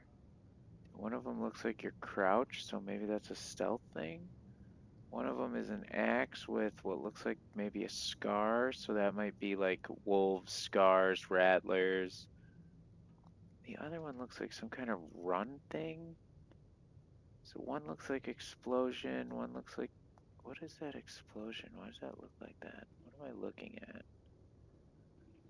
One looks like running, and then it branches into a choice of two, and then it branches into a single. 2, 3, 4. So it's almost like 4 rooms, 4 stages maybe per run. 1, 2, 3, 4, 5, 6. Oh, maybe 6. There's 6 sets of Polaroids, and it feels like that's what that would be. No Return is a roguelike survival mode. Oops. You will fight through a series of randomized combat encounters culminating in a boss fight. You have the choice to engage your opponents quietly by force or sometimes avoid combat altogether. Buy yourself time by running away. Yeah, I do that a lot. Oh, so these are just normal tutorials. These are not...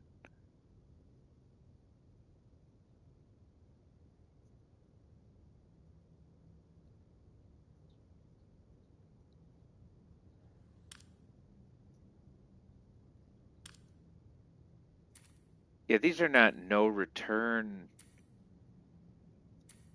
tips. Use your environment to lose your enemies and slip back into stealth. Stealth kills. Yeah, we don't need to click or stealth. Move lightly while moving in crouch to prevent blind infected from hearing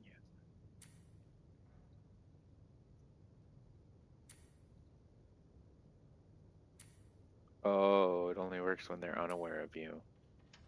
Holstered, swap the holstered weapon from one in your inventory. There's R1 to quickly swap between your weapons.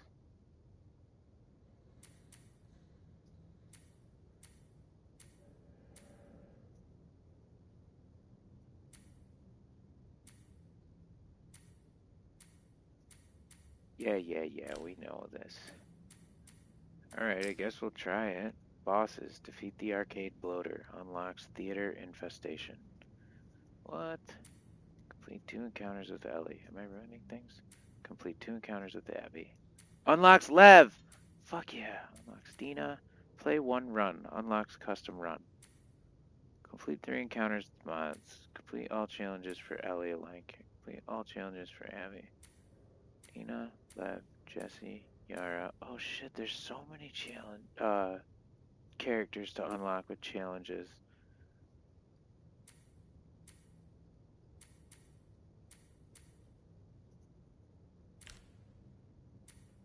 Alright, new run. Start of a new run of no return. You will fight through a series of randomized encounters culminating in a boss fight.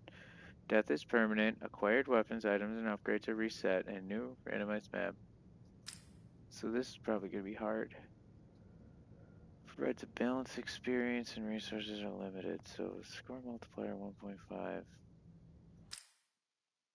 Begin by choosing your character. Each character has a distinct starting loadout and unique traits.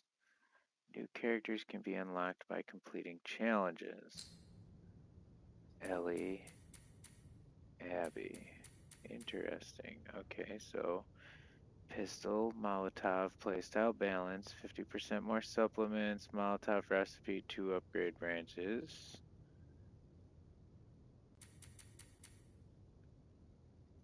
Hammer, close combat, heal on melee kill. Okay, that sounds sick. Melee upgrade recipe, brawler upgrade branch.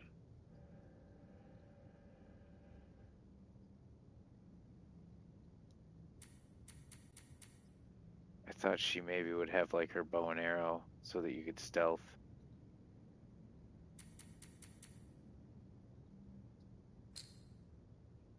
You selected moderate with Abby.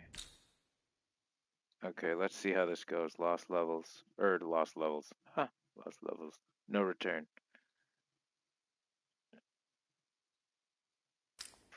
First time playing. No. Capital. Capital. No. Return. Save. Alright. Add stream marker. Let's see what we got here. Aim, backpack, reload. I mean, I think I remember most of this stuff. I was just playing this game for last week. You will return to this hideout between each combat encounter, collect rewards for completing encounters, and use the workbench and trading post to upgrade your character for the run. Trading post. Hideout planning board. Use the planning board to making a path towards the final boss. Encounters vary based on location, enemy faction, mods, and victory conditions. Let's head out. Oh, what? You get a whole fucking... Okay. Okay. Okay, this is sick. Upgrade your weapons at the workbench in between encounters. Okay, and I probably can't... Yeah, I have 0, but okay, so that's... Abby and Ellie both start with the same gun, it looks like. But look at that gun case. Maybe I could take one of those guns. Jackson, WLF Assault. Jackson Assault, WLF. Encounter Assault, Enemy, WLF. Enemy start in search. Score multiplier 1.5. Oh, rewards. Oh. 12 quarters, 45 drugs, 50 gun parts. Shipping yard. Oh, toggle view. Oh. Gondola station. Houses. Forest logging camp hardware store question mark? Mystery encounter? Oh, what are those? For close quarters, firearms, vigilance, vaulting boost movement, increased enemy health, tripwire traps, pustule rain? Is that fucking acid rain? TV station. Thick fob enemies drop bombs on death. Arcade bloater.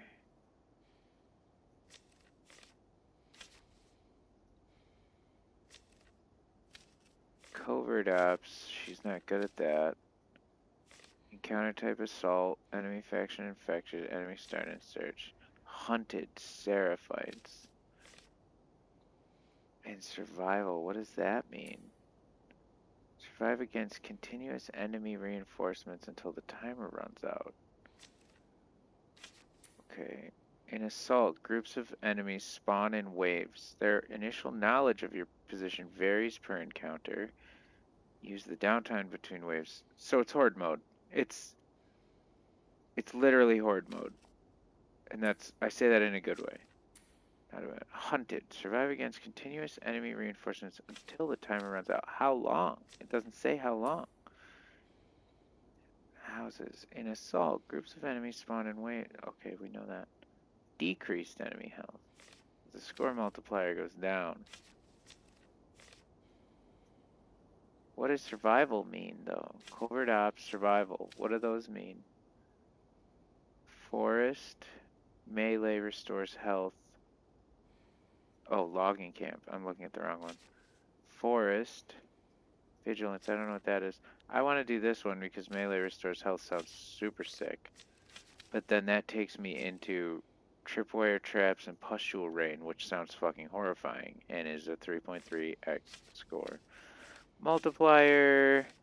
So I guess if you're really planning 65 super question marks, 160, 170, 340 at the supermarket. TV station is 150. This is potentially the easiest path. That's 65, 70, 50.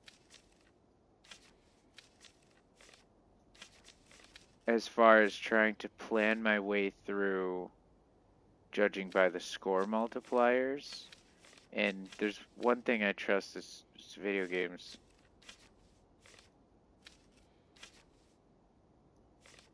When they put up numbers like that, they're always super trustworthy. If you can't tell, that's just dry sarcasm. 150, 165. Because realistically, like, we could land on one of these at 3.5 or whatever and find it super easy, and we could land on one at, 1.5 and just get stomped out. Plus, I have no idea what I'm doing, so who knows if any of this is...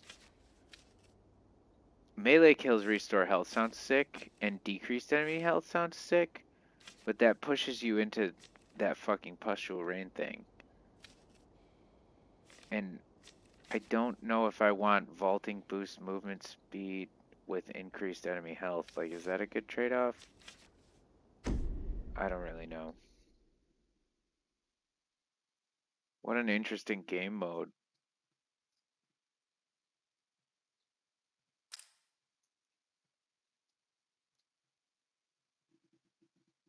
Groups of enemies spawn in waves. Their initial knowledge varies. Yeah, we sort of knew that.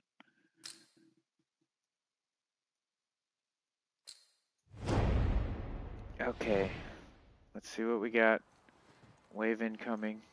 Oh, fuck. I don't like being... Where do I go? Guys, where do I go? Where do I go? Where do I go? Where do I go? Oh, I can't craft anything.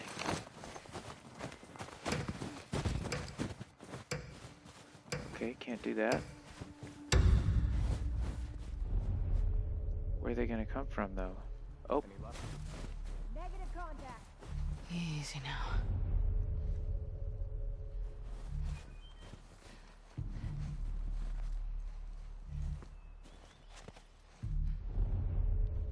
So where the fuck is everybody?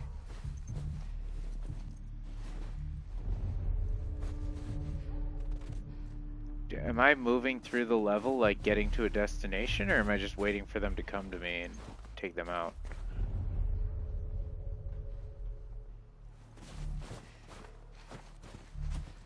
I heard someone over here.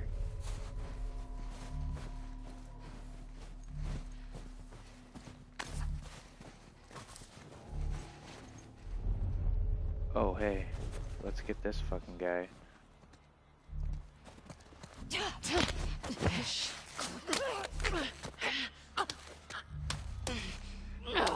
Get her. Get her.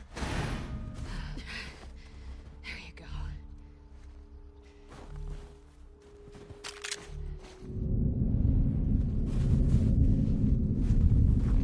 Fuck.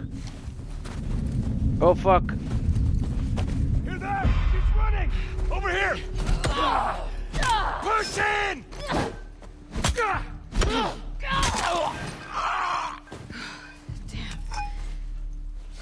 Oh! Fucker. All right.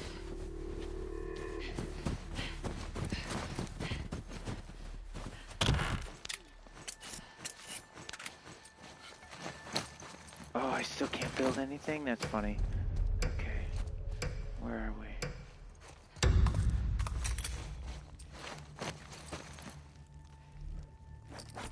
Yep. Definitely doing that. Hey.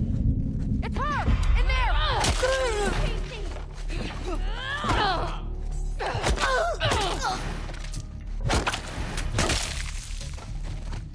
Fucker.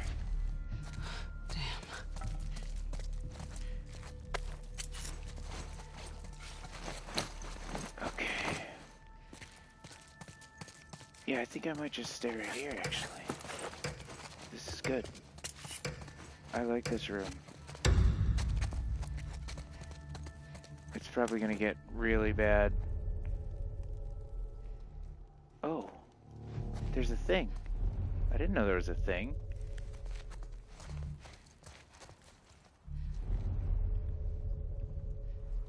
Hello. I'll take a risk for this.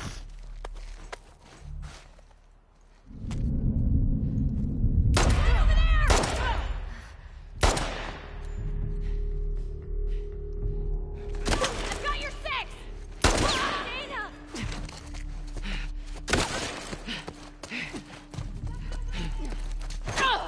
Oops, oops, oops, oops, oops, oops, oops, oops.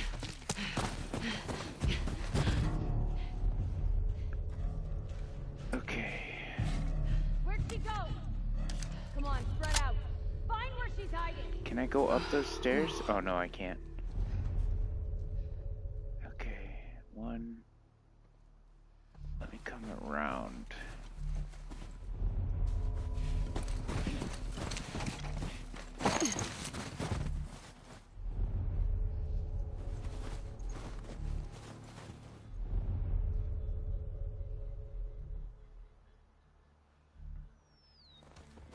So she's behind me now?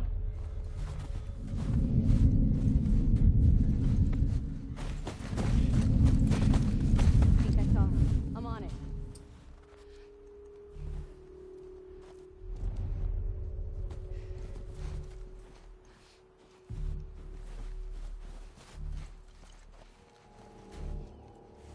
Evie, we good? Quiet. Where's that other girl? Where's that other girl?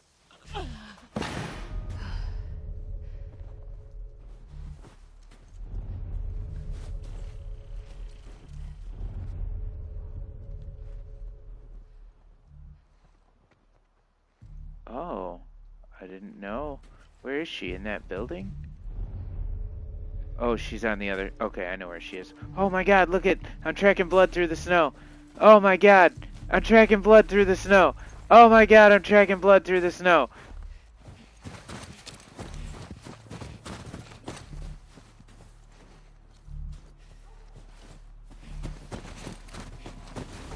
Watch this. Maybe I'll come around at the right time. Fuck yeah! Oh, that was fucking brutal. That's got... Jesus. Let's see. 1, 2, 3, 4, 5. If I repair it... Right? Won't I do this and then... No. Okay. Okay, I guess that's it. Grab the last supply I can. Nope. Okay. Made me stop. Interesting. Interesting first round. Very interesting playstyle. This assault, it's essentially the game, right? But with these interesting, I don't know what you'd call it, completion challenges or whatever. No ally. You can have allies? You can have fucking allies? Okay, this is... first impressions are very strong here. S rank 450 points, A rank 400, B rank 280, C rank 200. Wow, I almost got an S rank on my first try. I got an A. Cool.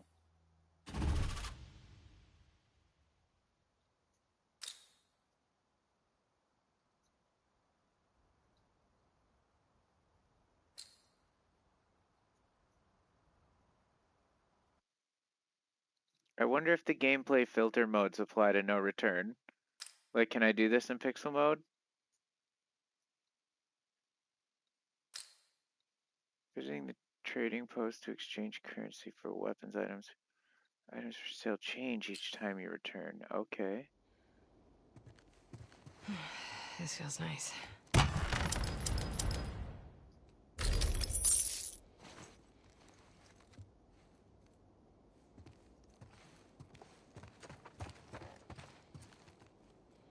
Is this a trading post? Trading post. Semi-auto. Mid-range rifle. High fire rate and moderate accuracy. Trap mines. Detonate on price. Craft shivs. Saves from clicker grabs breaks after use. Scavenge parts to upgrade your weapons. Parts times 10 for 2 coins. Wait, parts times 10 for 2 coins, and you can buy it a total of 5 times. Okay. Trading post reroll refreshes after each encounter.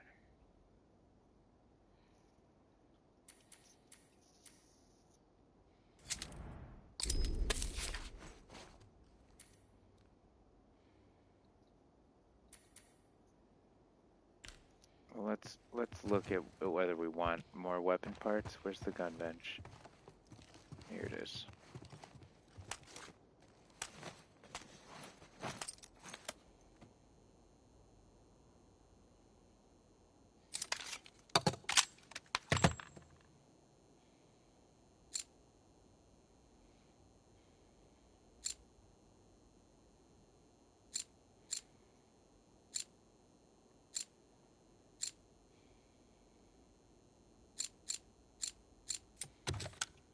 Let's see if we can afford 3 packs of 10, and then we can do 2 upgrades. That might be a good plan.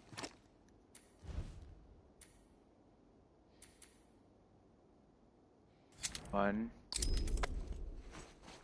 two.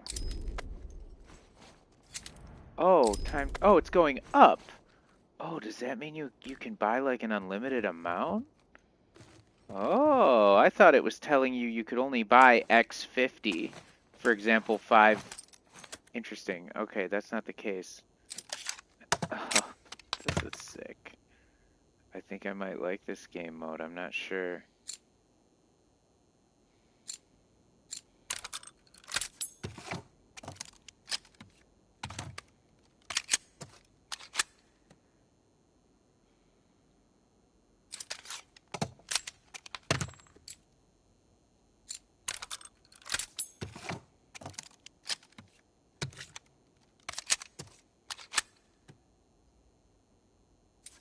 But that doesn't help if I need to be quiet.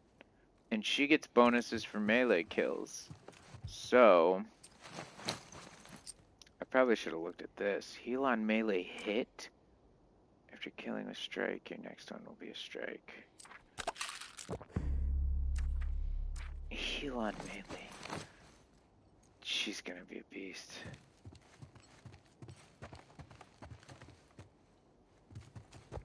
I wonder how hard this gets.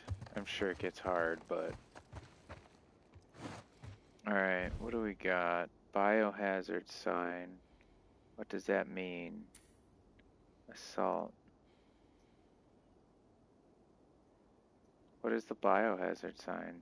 Enemy faction infected. Enemy start in search. Hunted Seraphites. Melee attacks set enemies on fire? Bro, we have to. We fucking have to. Dude, what is covert ops and survival, though? Why won't they tell us what that means?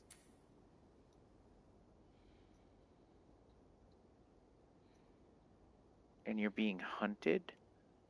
So what is hunted? Survive against continuous reinforcements until the timer runs out. Groups spawn in waves. Their knowledge... Use the downtime. In assault, groups spawn in waves. Hunted. Long shot damage bonus. Melee attacks set enemies on fire. I have to. I have to. How could you resist punching someone so hard that they burst into flames?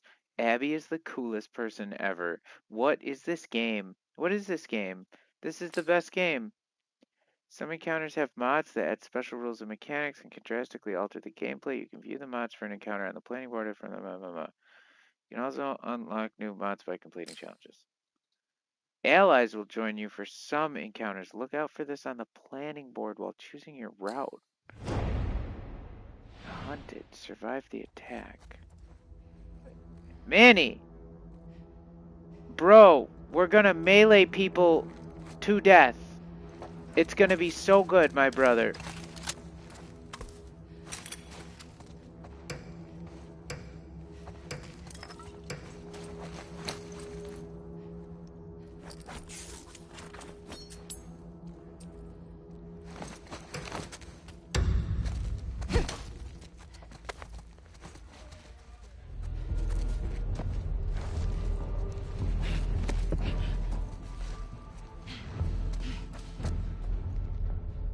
I just saw someone running. Where did they go? Oh, here we go.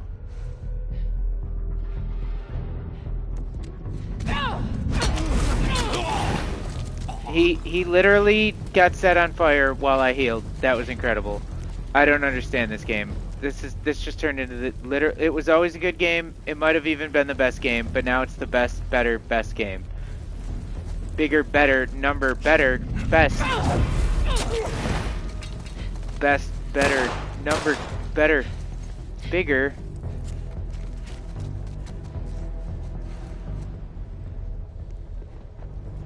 I only want to melee people.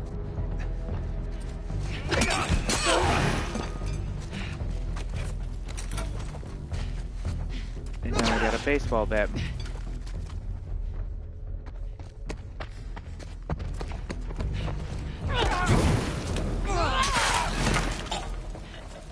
I just don't understand why. How could anything be so fucking awesome?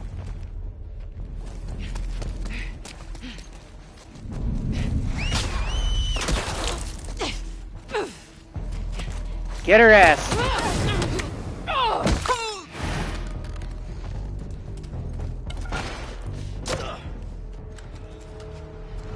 These guys are super aggressive, though, I have to admit.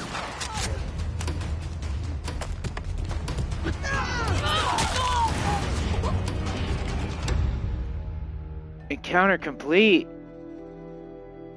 I didn't even get to that box to pick up the ammo and stuff because I didn't want to risk it. Ah, we got A tier again, but not S.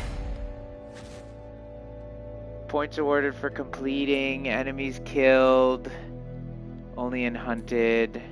Points awarded for avoiding damage. Damage taken 22, score 89. Taking no damage grants perfect score for every 2 points. 1 point is for 100 points for each bullet fired and missed. Melee 25. 5 points awarded per melee kill. For emergencies only, complete an encounter without ever firing your weapon. The base score multiplier. Oh yeah, one. Map mode, more difficult game modes. Hunted 0.2, holdout 0.2, boss 0.5. Cool.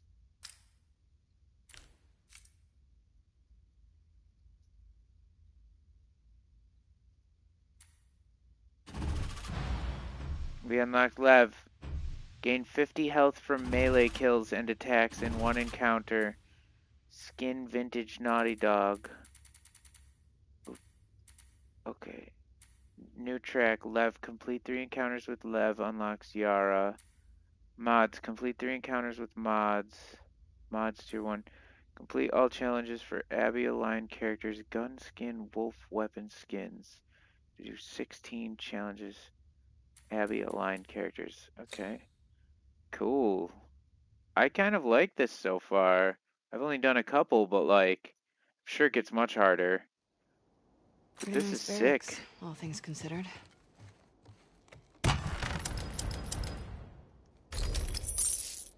Gun parts, supplements, new upgrade branch, survival. Okay, what does that mean? Oh, you're unlocking. Oh.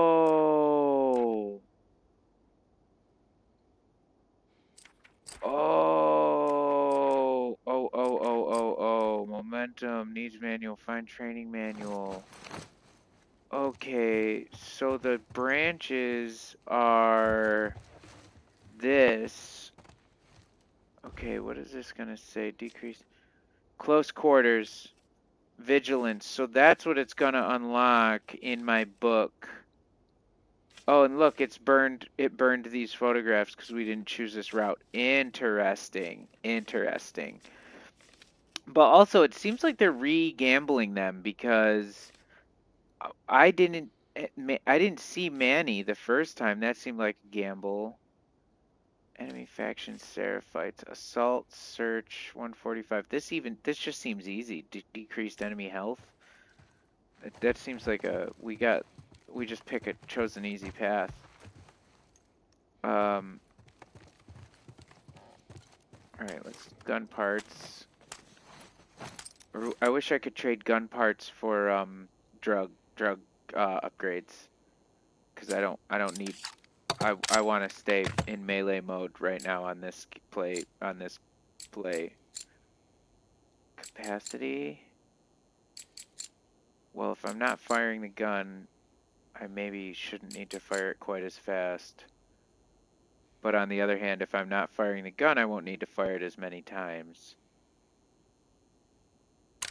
Let's go with capacity for now, just so that we can continue to pick up ammo and like stockpile for future.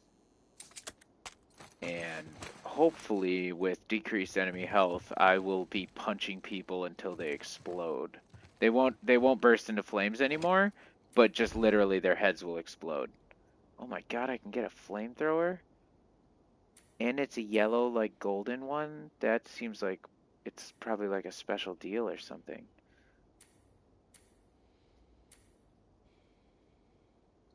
Pipe bomb recipe. Or rewrote the post. We're getting this. I don't really know if that's what I needed. And I'm not going to re-roll because why waste the coins? If I spend 3 to re-roll, I'm going to have 2 coins left.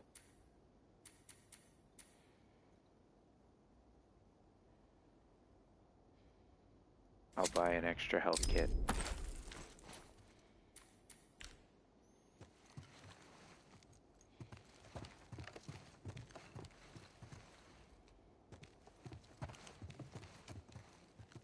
And no little surprises to pick up here in my barracks.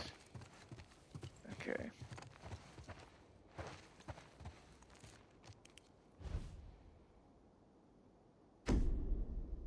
No choice but this one. Though I guess the only thing to mention, I'm probably going to take a break after this. So what do we're over, I like breaks at around 2 hours. And, oh god. I know it doesn't look like it, but like, I don't know how much I like being on a map like this right now because they could come from anywhere at any time. Yep, just like that. Shit.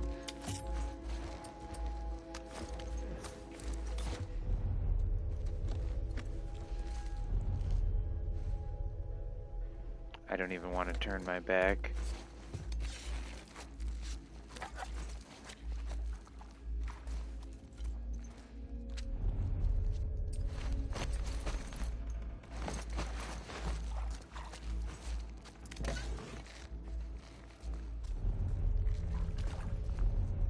waves of 5 this time. It's gonna be a lot easier to get overwhelmed if we're not careful. And I know if she took out her bottle, that means someone just got close enough to us to make that happen. Did I do a fucking upgrade? No, we're doing that right now. Here we go.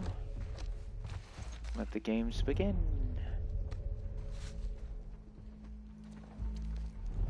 Did she turn around? She did.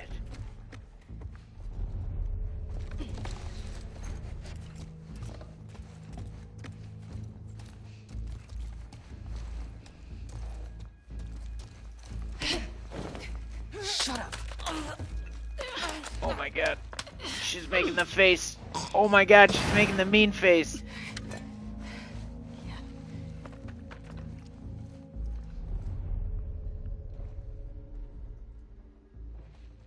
Oh, they're below me.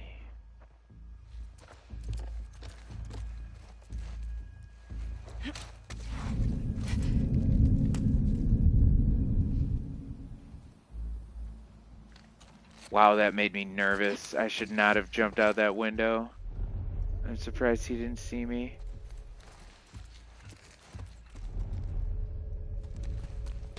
Pick anything up. Pick anything up. Pick anything up. Go out this door.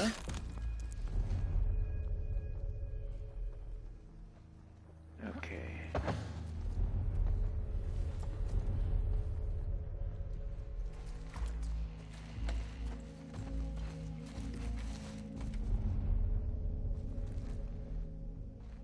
Hey, there's a guy.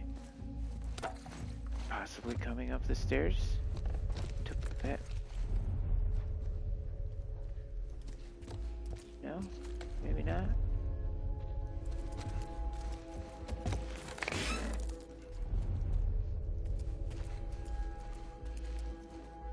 Is that something to pick up? What is this? No, it's nothing. Nothing there, something there. Hurry, hurry, hurry. Oh, hello. Someone made it upstairs.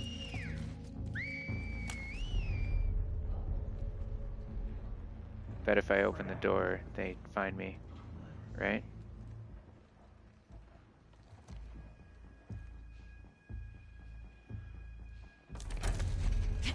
Don't try. Wow, the guy's glitching into the. We're both glitching into the wall, but fantastic. Okay, good job, good job. Now they're gonna be coming here.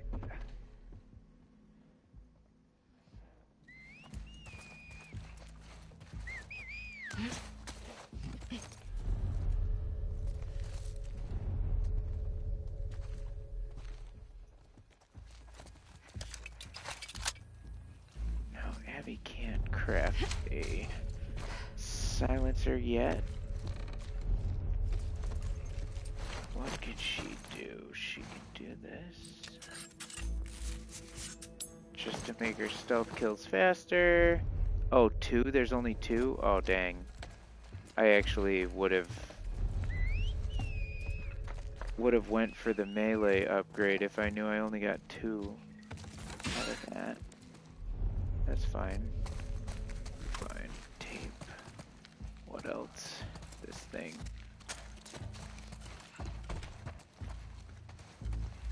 Heal on kill and heal on melee with Abby is like probably the luckiest combination. I mean, I don't even think it's lucky combination. I just think it's like perfect combination.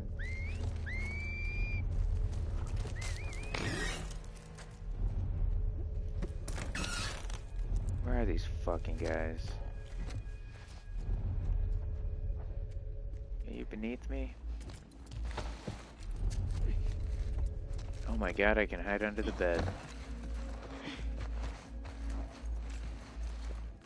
Interesting.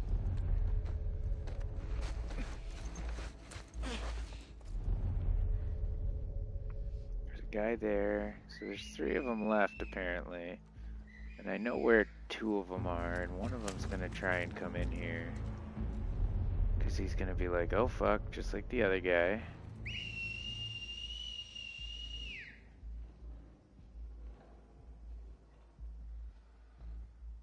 Root her out. Oh yeah, we will.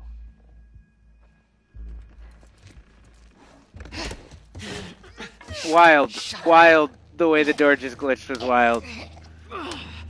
Why do they make the camera go so close to their faces while we watch them die? And like, why is it so disturbing every different time?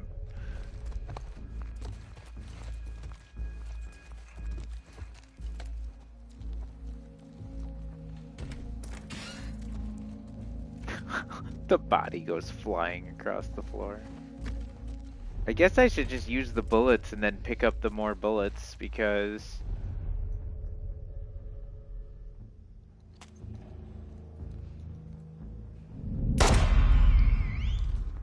Right? Because then it'll at least draw them out to me.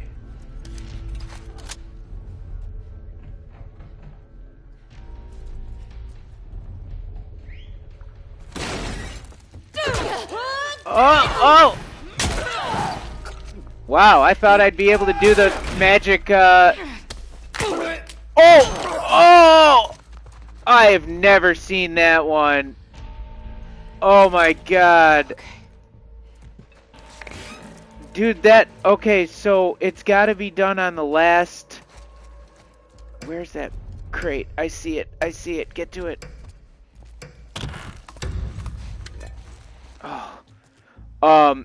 Okay, it's gotta be done on the last one, because the same thing that shocked me the other day when Ellie did a special, melee kill was also a disarm, where she was using her last, like, you know, you see the bars until it breaks.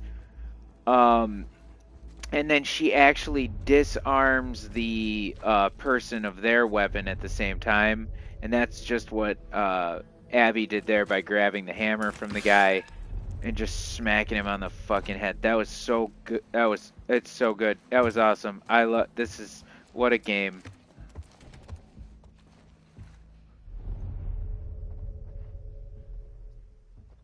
Two there. Any more I can see yet? One there. What a fucking game, man.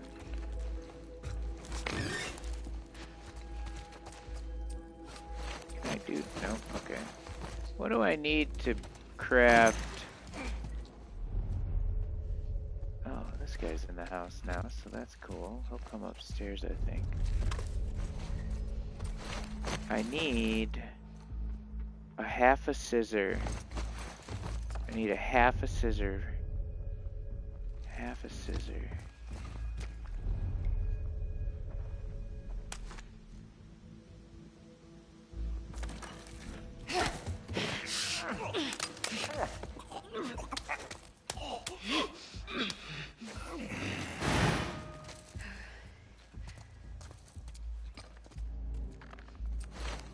Half a scissor. Can't you drop half a scissor for me, buddy? I don't want a hammer. Alright, do we just go to a different house to look for a half a scissor? I'm almost positive, oops, I'm almost positive I would find one if I looked.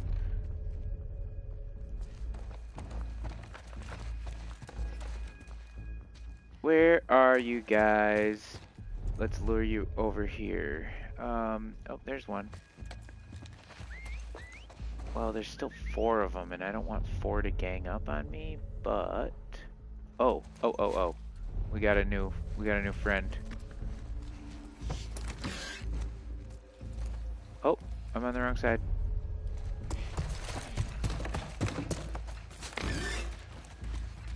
Alright. Close the door. Push that shut. They come up the stairs. This is just my murder house now.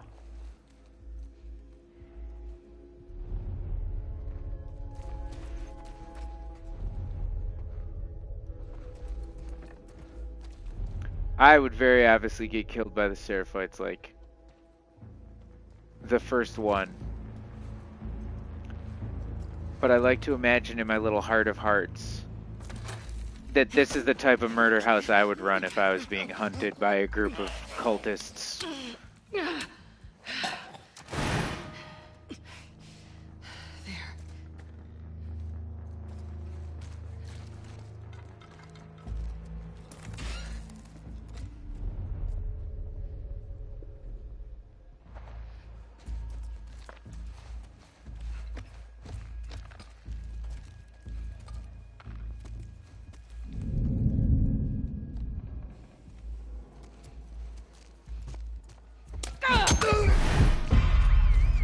Incredible.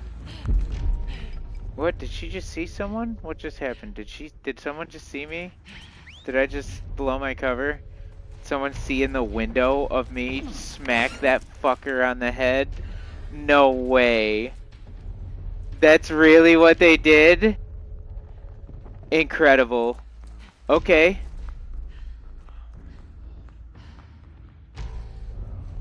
Alright, come on. I got bonks for everybody. Come on.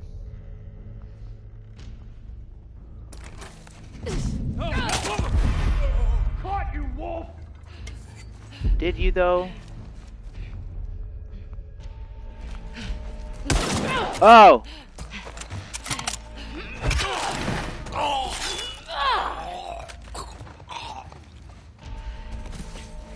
It's trying to get me out of the house. Oh!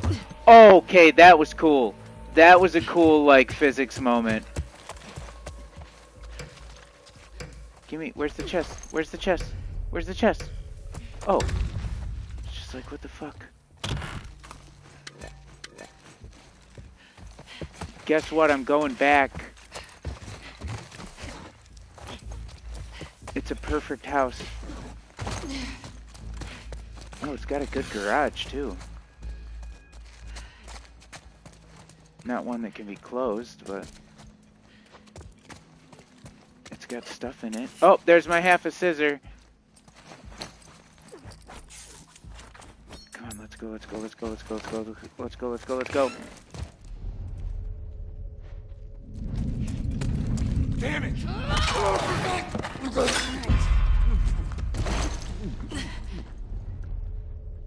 Who saw me? I heard someone. Oh, uh-oh, uh-oh.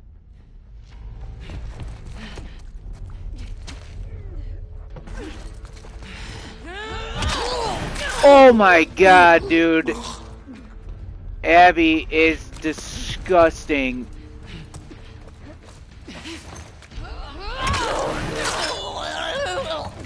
Dude, why in the back of the base? Oh! Like the back of the base of the skull with those last two, dude. That was insane.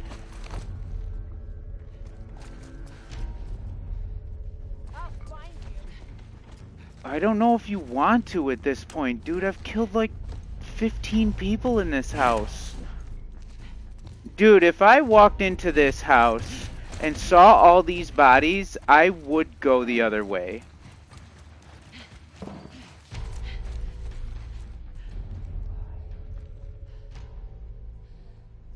Okay. Close this door. Close this door. Close this door. Get out of here, body. Jesus. Close the fucking door. Okay. And I don't even need to heal right now because as soon as I melee this person, which is exactly what I'm going to do to them, I will get health. And if I don't melee them, you still get health on kill.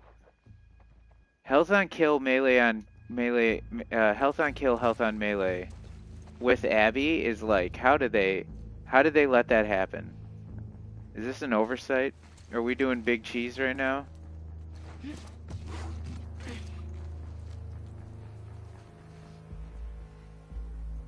I wish I could jump down and do like a super murder, like with the sickle.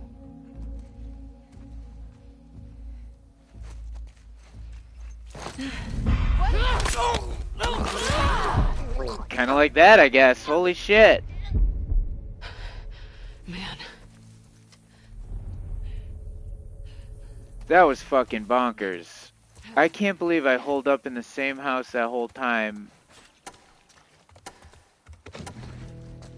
Grab supplies, grab them, quick, grab anything you can get.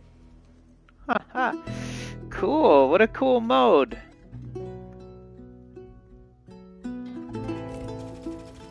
Hey, Chatter. Hi, Nancy Martin. I'm doing well. How are you today? Joe. Okay, 345. We got a B on that one. We got A's on the first two. We got a B on that one. Oh, that's not what I wanted. Alright, encounter, time, damage. No damage for every 2 points. One. I took a little damage. No ally. Stealth. So 5 per kill. And then 5 per kill. Okay. Yeah, we killed over 20 people. Mods active negative 0.05. Yeah, decreased enemy health. We kind of knew that was coming. But yeah, total score 345. That was the first one I didn't do too hot. Alright, let's keep going. 50 health from melee kills and attacks in one encounter. Upgrade 3 melee weapons in a run. Skin Bomber Abby. Complete 3 encounters with mods. Mods for 1. Complete all challenges for Abby. Okay.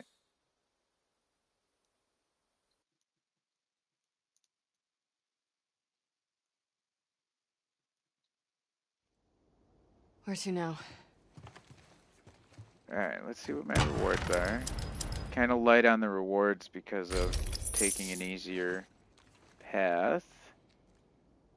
But that's okay. I think this is a good first experience. I have really strong first impressions of this right now. This is cool. Oh, pistol silencer. That's what we need. I think that's what we need. I don't know. I'm doing all this melee stuff. She's getting all these melee bonuses. What is this gonna say? It might have re-rolled them. Okay, there's Yara as a companion. Melee kills restore health again. Increased enemy health, and we get the close quarters. Score 2.65. Or we can get the vigilance one. Not have a companion. Not have mods, so even just playing with mods gets that extra challenge. So we'll probably do logging camp hunted. And with that in mind, what do I want? Do I want a silencer?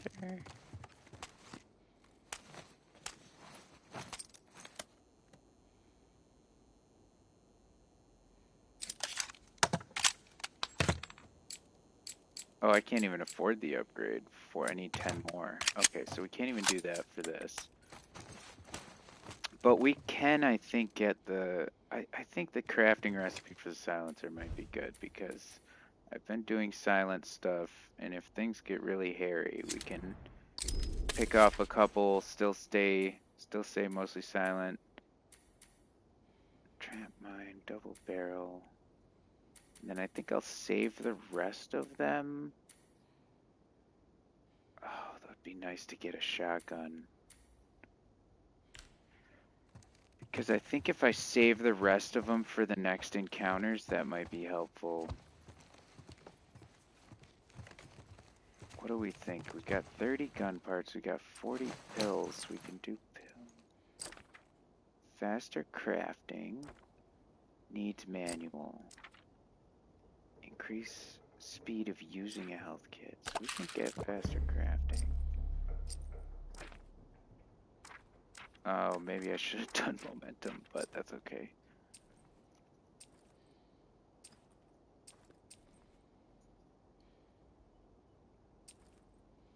These are what I really want, is melee upgrades.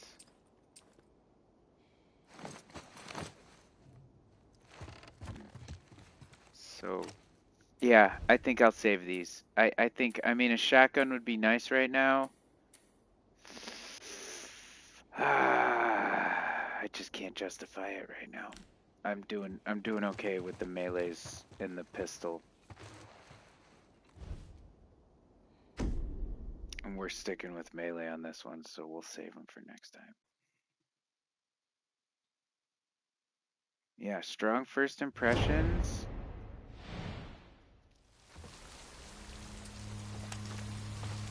Oh. Yo. We're on this. Okay, I get it. I know where we are. This is terrifying. All these buildings are open. This is bad fucking news. We gotta get somewhere better than that one. All these fucking buildings are wide open. Oh gosh. This is gonna be fucking bonkers. Huh? It's them! In here! Whoa!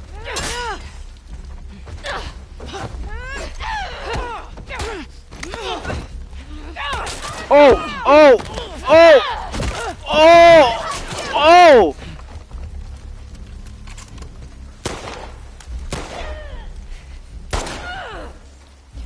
Heads up! Holy shit!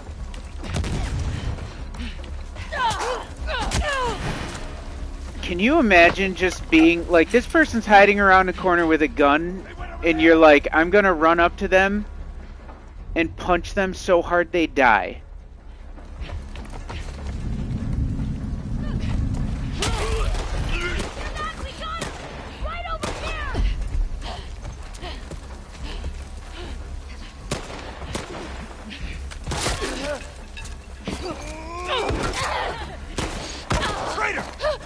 No, no, no! Alright, alright. Let me fucking go.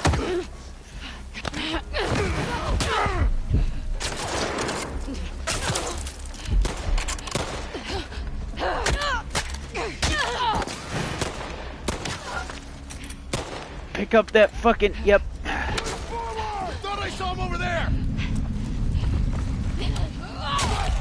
Oh my god, dude. His head exploded next to me.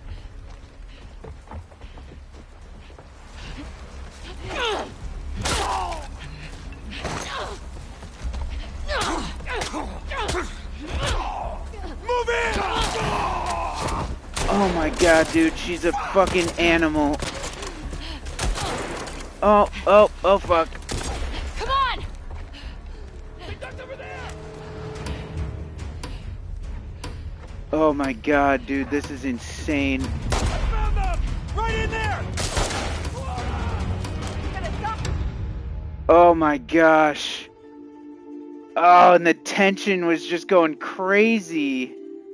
Dude, Hunted is wild. Hunted is way more high tension than Assault. Wow, we got a lower score on that one too. I took a lot of damage. Wow. Bonuses, accuracy. Yeah, I only fired twice. I shouldn't have even fired at the end there. Melee kills 7, 1 headshot, so that's nice out of the 2. The 1 bullet that landed was a headshot. We lost a negative, yeah, for mods active. Total multiplier. So we got another B, AABB. But we did better than the last challenge too at the same time. So okay, unlock mods tier 1, complete 6 encounters with mods tier 2. What does that mean? Mods tier 2. We just get better mods maybe?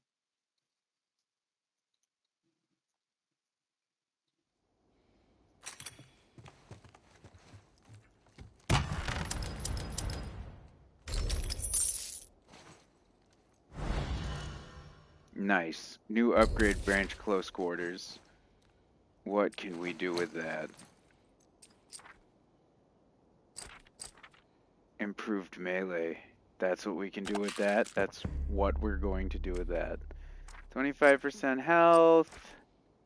Faster health kits, momentum duration. Okay, so just to know what's coming next. We've got tripwire traps and pustule rain. That's right. This was the one that was super mega hard. Oops. Okay.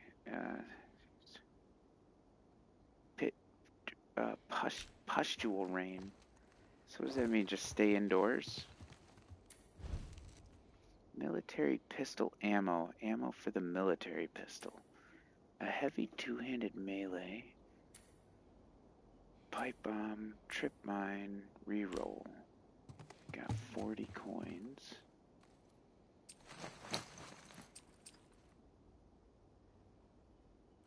So does that mean I have no melee weapon right now? I just have my...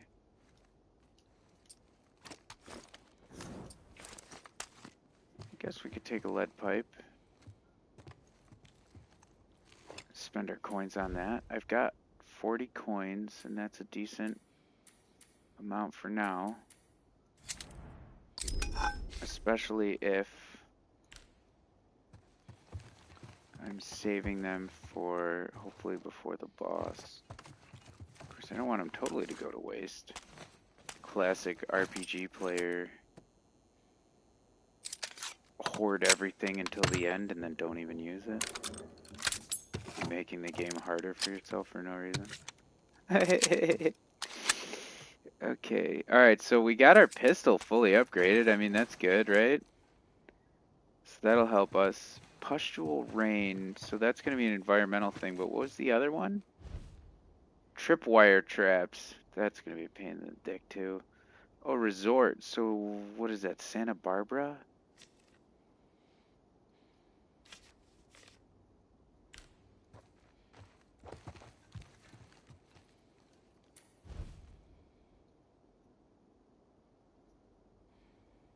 What do we want?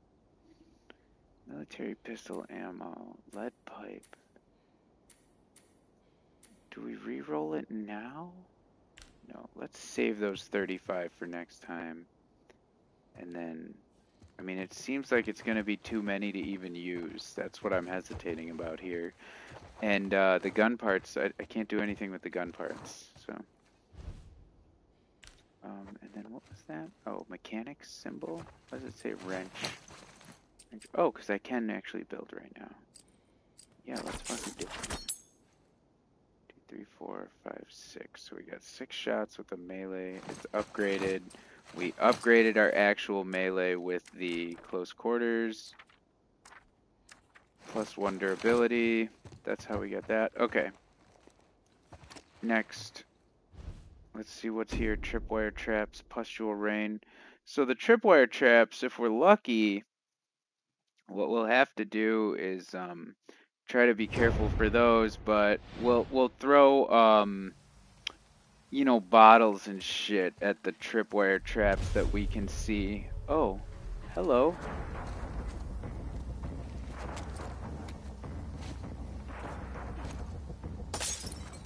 Oh, that didn't work at all. I'm a dumbass.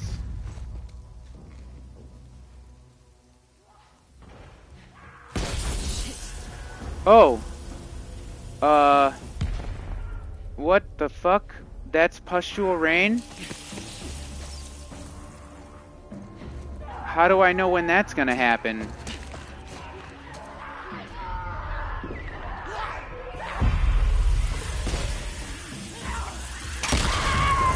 Yep, I was gonna let that happen.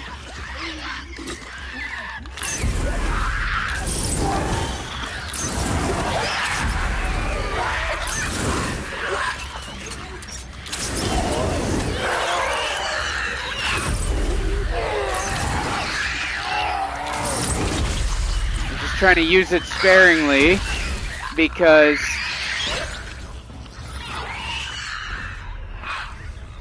I don't 100% know.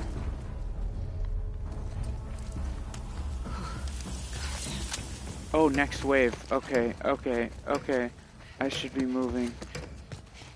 Probably. That fucking thing down there. Will I die if I jump over this window wall?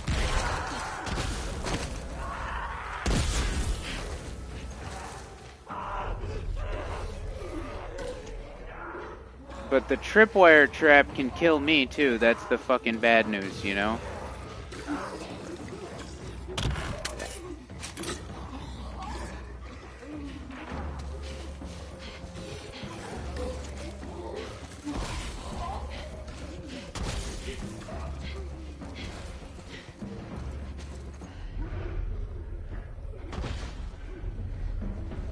Alright, so there's a tripwire right there.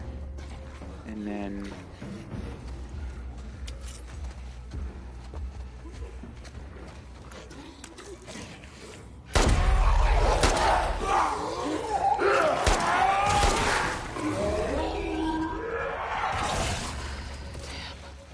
Watch out for tripwires, watch out for tripwires.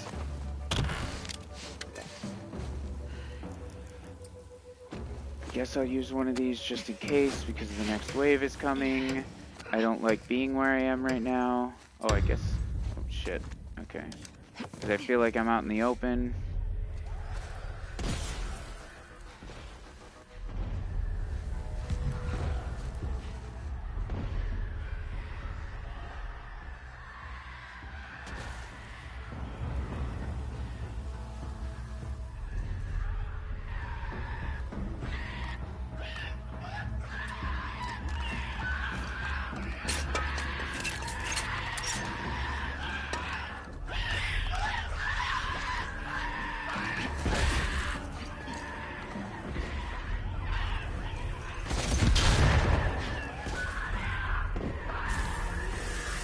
Did Pustule Rain just set off a trap?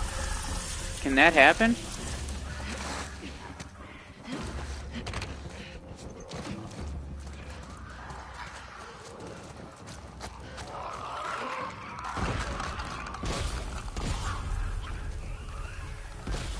Dude, Pustule Rain is so fucking weird. I mean, cool idea. The roguelike stuff they put in this is very neat. But also, what the fuck, man? If that was happening during your zombie apocalypse, I don't even understand. I would... Maybe...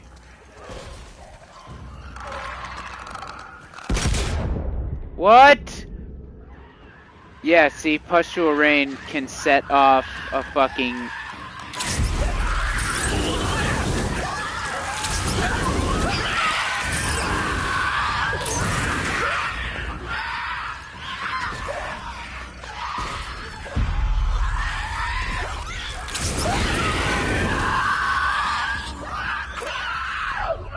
Do I get another crate before we go? No, I might as well run through and try to find some extra ammos and stuff, right? Let's grab this. What else can we find? Anything? Watch out for tripwires. But grab some shit. Grab it. Oh, okay. Cool, okay. No, I like this. This is sick. This is a cool mode. I think. I don't know. Like, I'm having fun. It's also cool because, like, this whole time I wasn't playing any of the new, like, game modes, I guess you'd say. Like, I hadn't played any of this stuff. I really only stuck to just, like, running through the game and didn't even look at this stuff. Damage taken. So we did good there. And good accuracy. 20 bonus points for completing an encounter without an ally. Start in combat, where waves starting. Multiple kills with a single item or gunshot. Headshots. Mods 1.8. Yeah, we did pretty good on that one. We got an A, and the multiplier brought us up almost to 1400. Cool. 3 melee weapons in a run. Need 6 encounters with mods. Mods tier 2. So, did that mean 3 melee weapons in a run, like all of these encounters total? It means run, right? Not encounter? Yeah, it has to, because that says 6 encounters with not 6 encounters.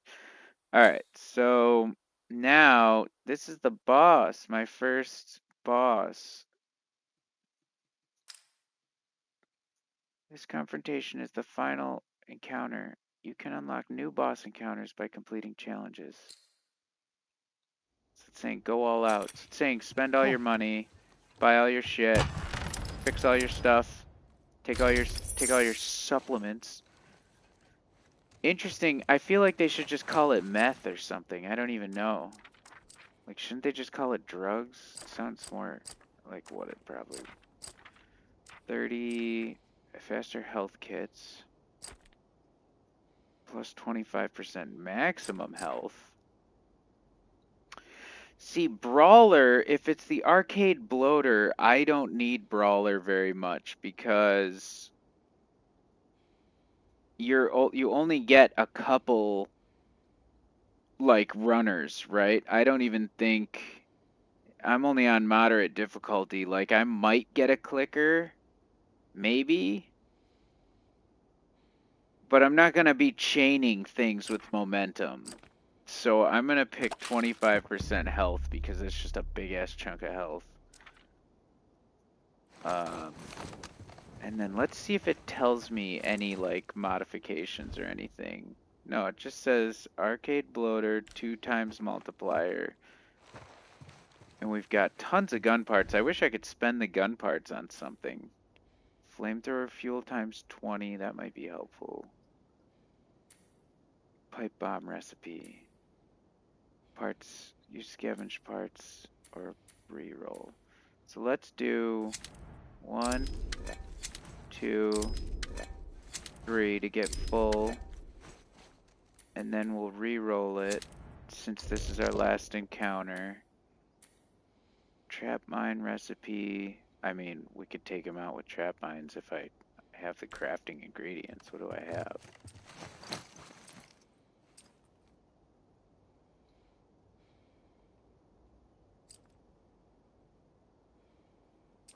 Interesting. I wonder if I could waste the melee upgrade so I could get that triple craft challenge completed on this run. And then nothing. It's interesting.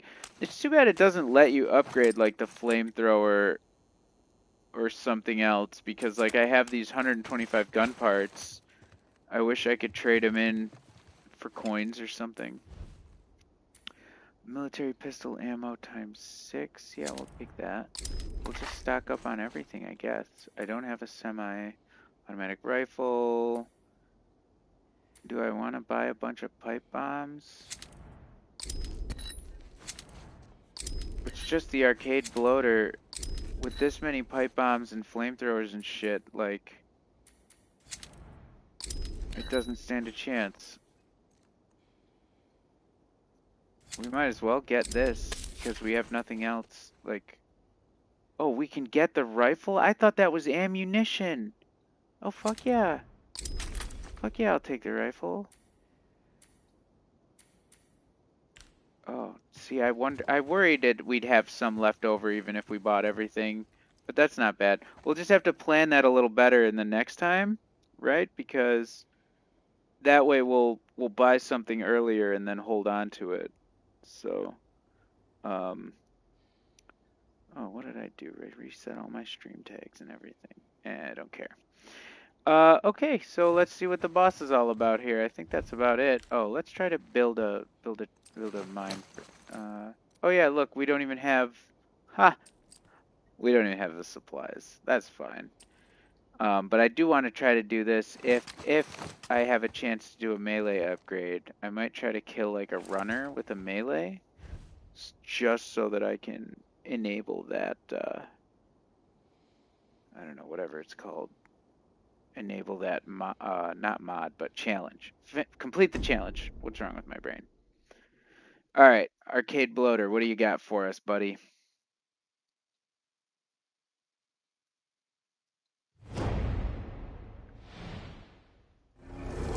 Ah! Fuck!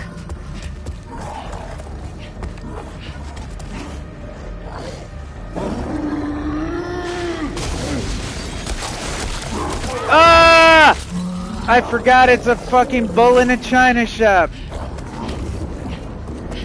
So when I was at, oh god, I forgot. When I was Ellie,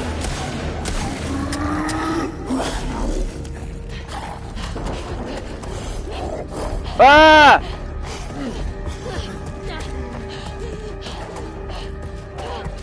Ah!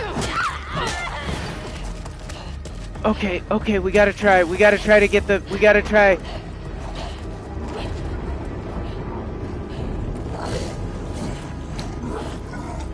Oh no, I can't.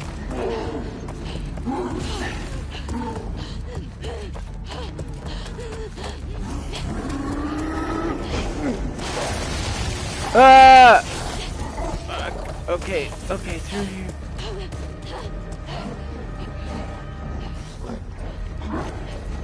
Oh, I see it won't let me craft because I like don't. Oh God! Direct hit.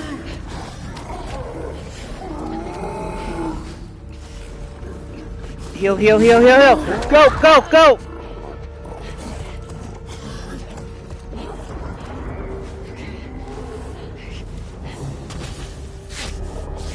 Oh my God, this guy's fucking tough, man.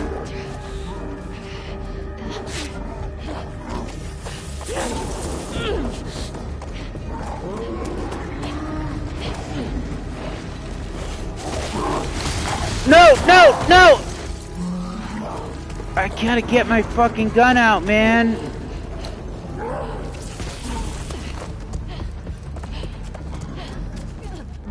Okay, okay. So what's funny to me right now is that when I was Ellie and I played through like New Game Plus on moderate, I literally shot him with the shotgun like 2 or 3 times and just like blew fucking past him so quickly that this kind of surprised me right now.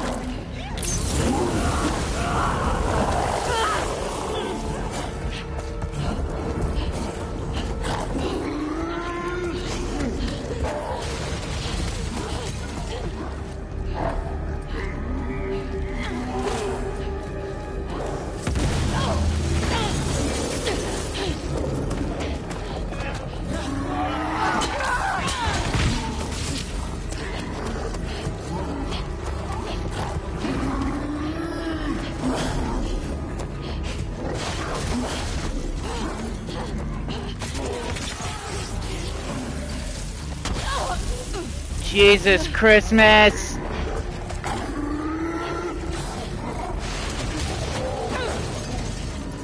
Wrong fucking button! Or not even wrong, but not fast enough.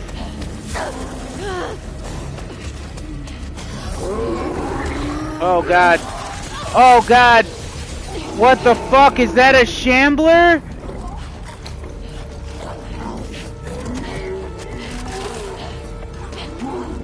Bro, no way.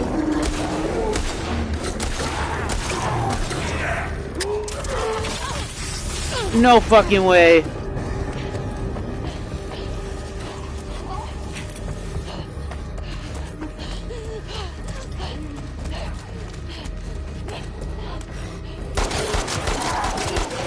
Jesus fucking Christmas.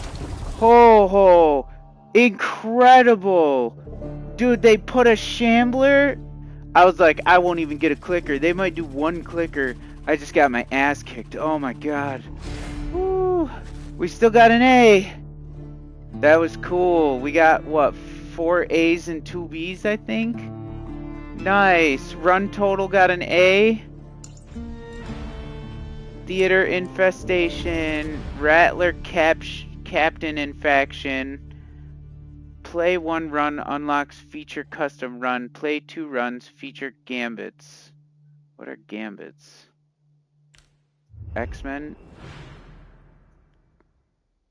New character unlocked, Lev. This character is now available to play when you start a new run. Bow draw, improve listen, archery upgrade. Oh, so Lev is fucking super stealthy, I bet. New skin, vintage Naughty Dog. Press triangle and character select to select the skin. Starting a new run of no return. Sick! New mods. Mods tier 1. Low health damage bonus. Photo mode filters? Stuns restore melee durability. Invisible enemies. Invisible enemies? Invisible enemies? Are you fucking kidding me? Invisible enemies? How? What? Choosing custom run allows you to customize the rules of no return. You can make adjustments to game modes, enemies, mods, and more. This option is available when starting a new run. So is it always pick a path after the first and then pick a path after the third, I think it looks like. In each choice, you're locked into two. You gotta weigh the pros and cons of two rooms. Theater infestation. A horde of infected had taken over the Seattle theater. You will face this new boss encounter at the end of your next run. Okay, that's kind of cool. That like we never played a theater infestation style level. Like they never made it. The only infestation in the theater was Abby and Lev trying to kill people. But then again, I mean, I'm not saying. I mean, that's the story. Defeat the theater infestation. Unlocks Rattler Captain and Faction. What is Rattler Captain? Complete 2 encounters with Ellie, unlocking Dina. 3 melee weapons in a run. See, I really thought I'd get that, but how did I not upgrade 3 melee? Oh, upgrade. So you gotta get the plus, you gotta get that crafting branch, don't you? That's why. Because even though I was doing the, like, increased damage with the scissors crafting, I wasn't doing the upgrade. I got it. Complete 3 encounters with Lev. Play 2 runs. Unlocks gambits. What are gambits? Mods, 1 of 4. Complete 6 encounters with mods. Unlock mods tier 2. Complete all challenges for Ellie-aligned characters to unlock moth weapon skins. Complete all challenges, wolf weapon skins.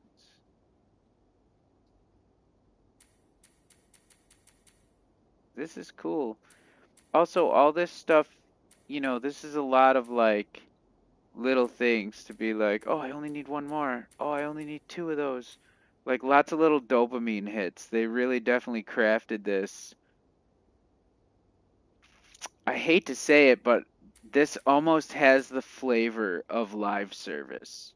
This almost has the flavor of a $10 battle pass. But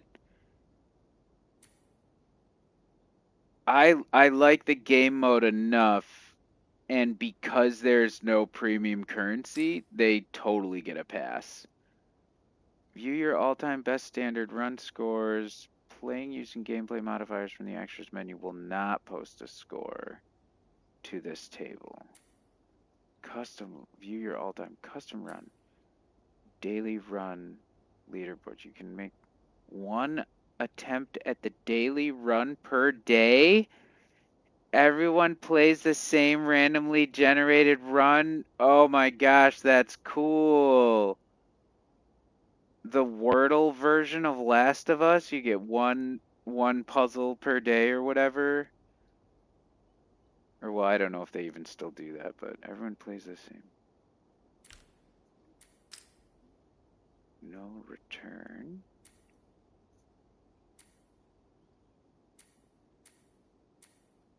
Hideout.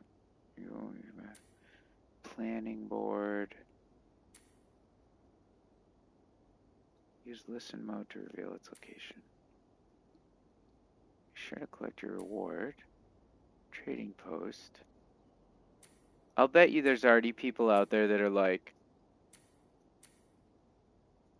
no return, hard run, no rewards, boss mode, whatever, fucking no crafting, no damages, fucking perma insta death craziness. Wild. This is cool. This is a cool game mode. I'm definitely interested in doing more of this. You start a new run of no return with customized rules. So you can make adjustments. Choosing custom.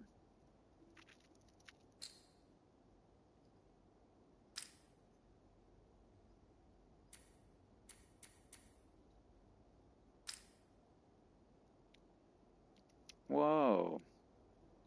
Groups of enemies spawn in waves. Initial knowledge. Survive continuous reinforcements until the timer runs out. Yeah, that's horde mode. Enemies are guarding a safe filled with valuable supplies. It will lock when the timer expires. Interesting. Protect your ally against a swarm of infected. Use the supplies. Oh, no shit. Crafting defense? Interesting. Gambits are challenges that appear once per encounter. Riskier gambits give greater rewards, including currency, ammo, and health. Kill the 2 highlighted enemies first. Health plus 5 coins. Unlock gambits. Interesting. Okay, so a gambit is like a challenge within a challenge. Reduces a pool of gambits that can appear in a run, removing ones that may not be accessible for all players. Lock duty gambit. Kill the 2 highlighted enemies. Hit 2 enemies with the same Molotov. Get 2 headshots while holding your breath. But what about accessibility? I don't fully understand. May not be accessible.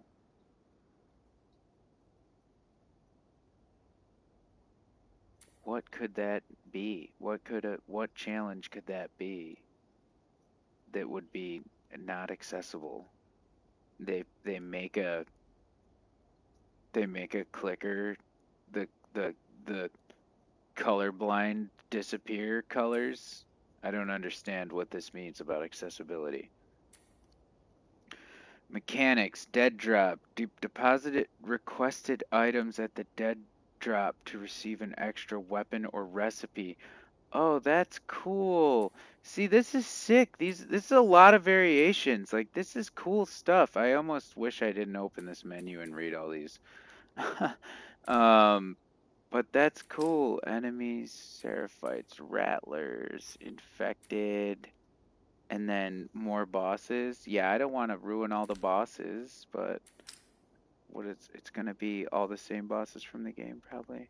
Maximum mod count 2, mod photo filters. Dude, I don't want to do photo filter modes at random. I want to do them, but I don't want to do them at random. Notice how it didn't give the pixel filter. Why? Why the hate on the pixel filter? Why hate on the objectively best filter in the game? Enemies drop bombs on death. Melee kills restore health. Time slows on headshots. Ha! That's kind of a cool. See, I like these because they're clever and different and weird. While at critical damage is increased. See, that's out of everything. I'm probably not gonna like those very much. I like to be in control of that type of like visual, like that big of a visual thing. Tripwire traps, enemy health, enemy speed. No fucking way. Making them faster, bro. Crafting gives bonus parts. Okay, that's that's a sick, like, self-perpetuating loop. Crafting gives bonus weapon parts, then turn around and upgrade your weapon.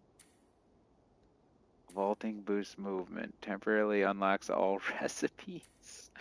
Melee attacks set enemies on fire. What a fantastic first mod ever. Like, this was a great first run. I'm glad that it kind of went well. But also, I did pick that sort of like easier path by looking at the score multipliers. I usually only try to stream a couple hours on weeknights. And I like to do longer streams on the weekends. So I don't exactly want to completely like bail out. I feel so bad when we end abruptly. But I didn't even take a break at 2 hours, which is what I do on long streams.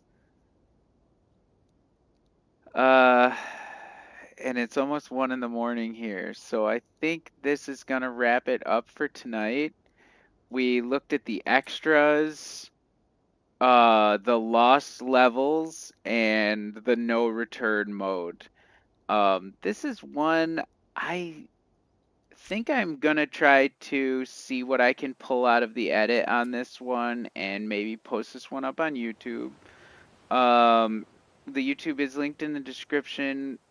I'm kind of like not posting as much on it as I was right now, just like practicing editing and starting to get to that point where like I want to just improve my stuff a little more instead of just like keep just like crapping out like the most basic like thing.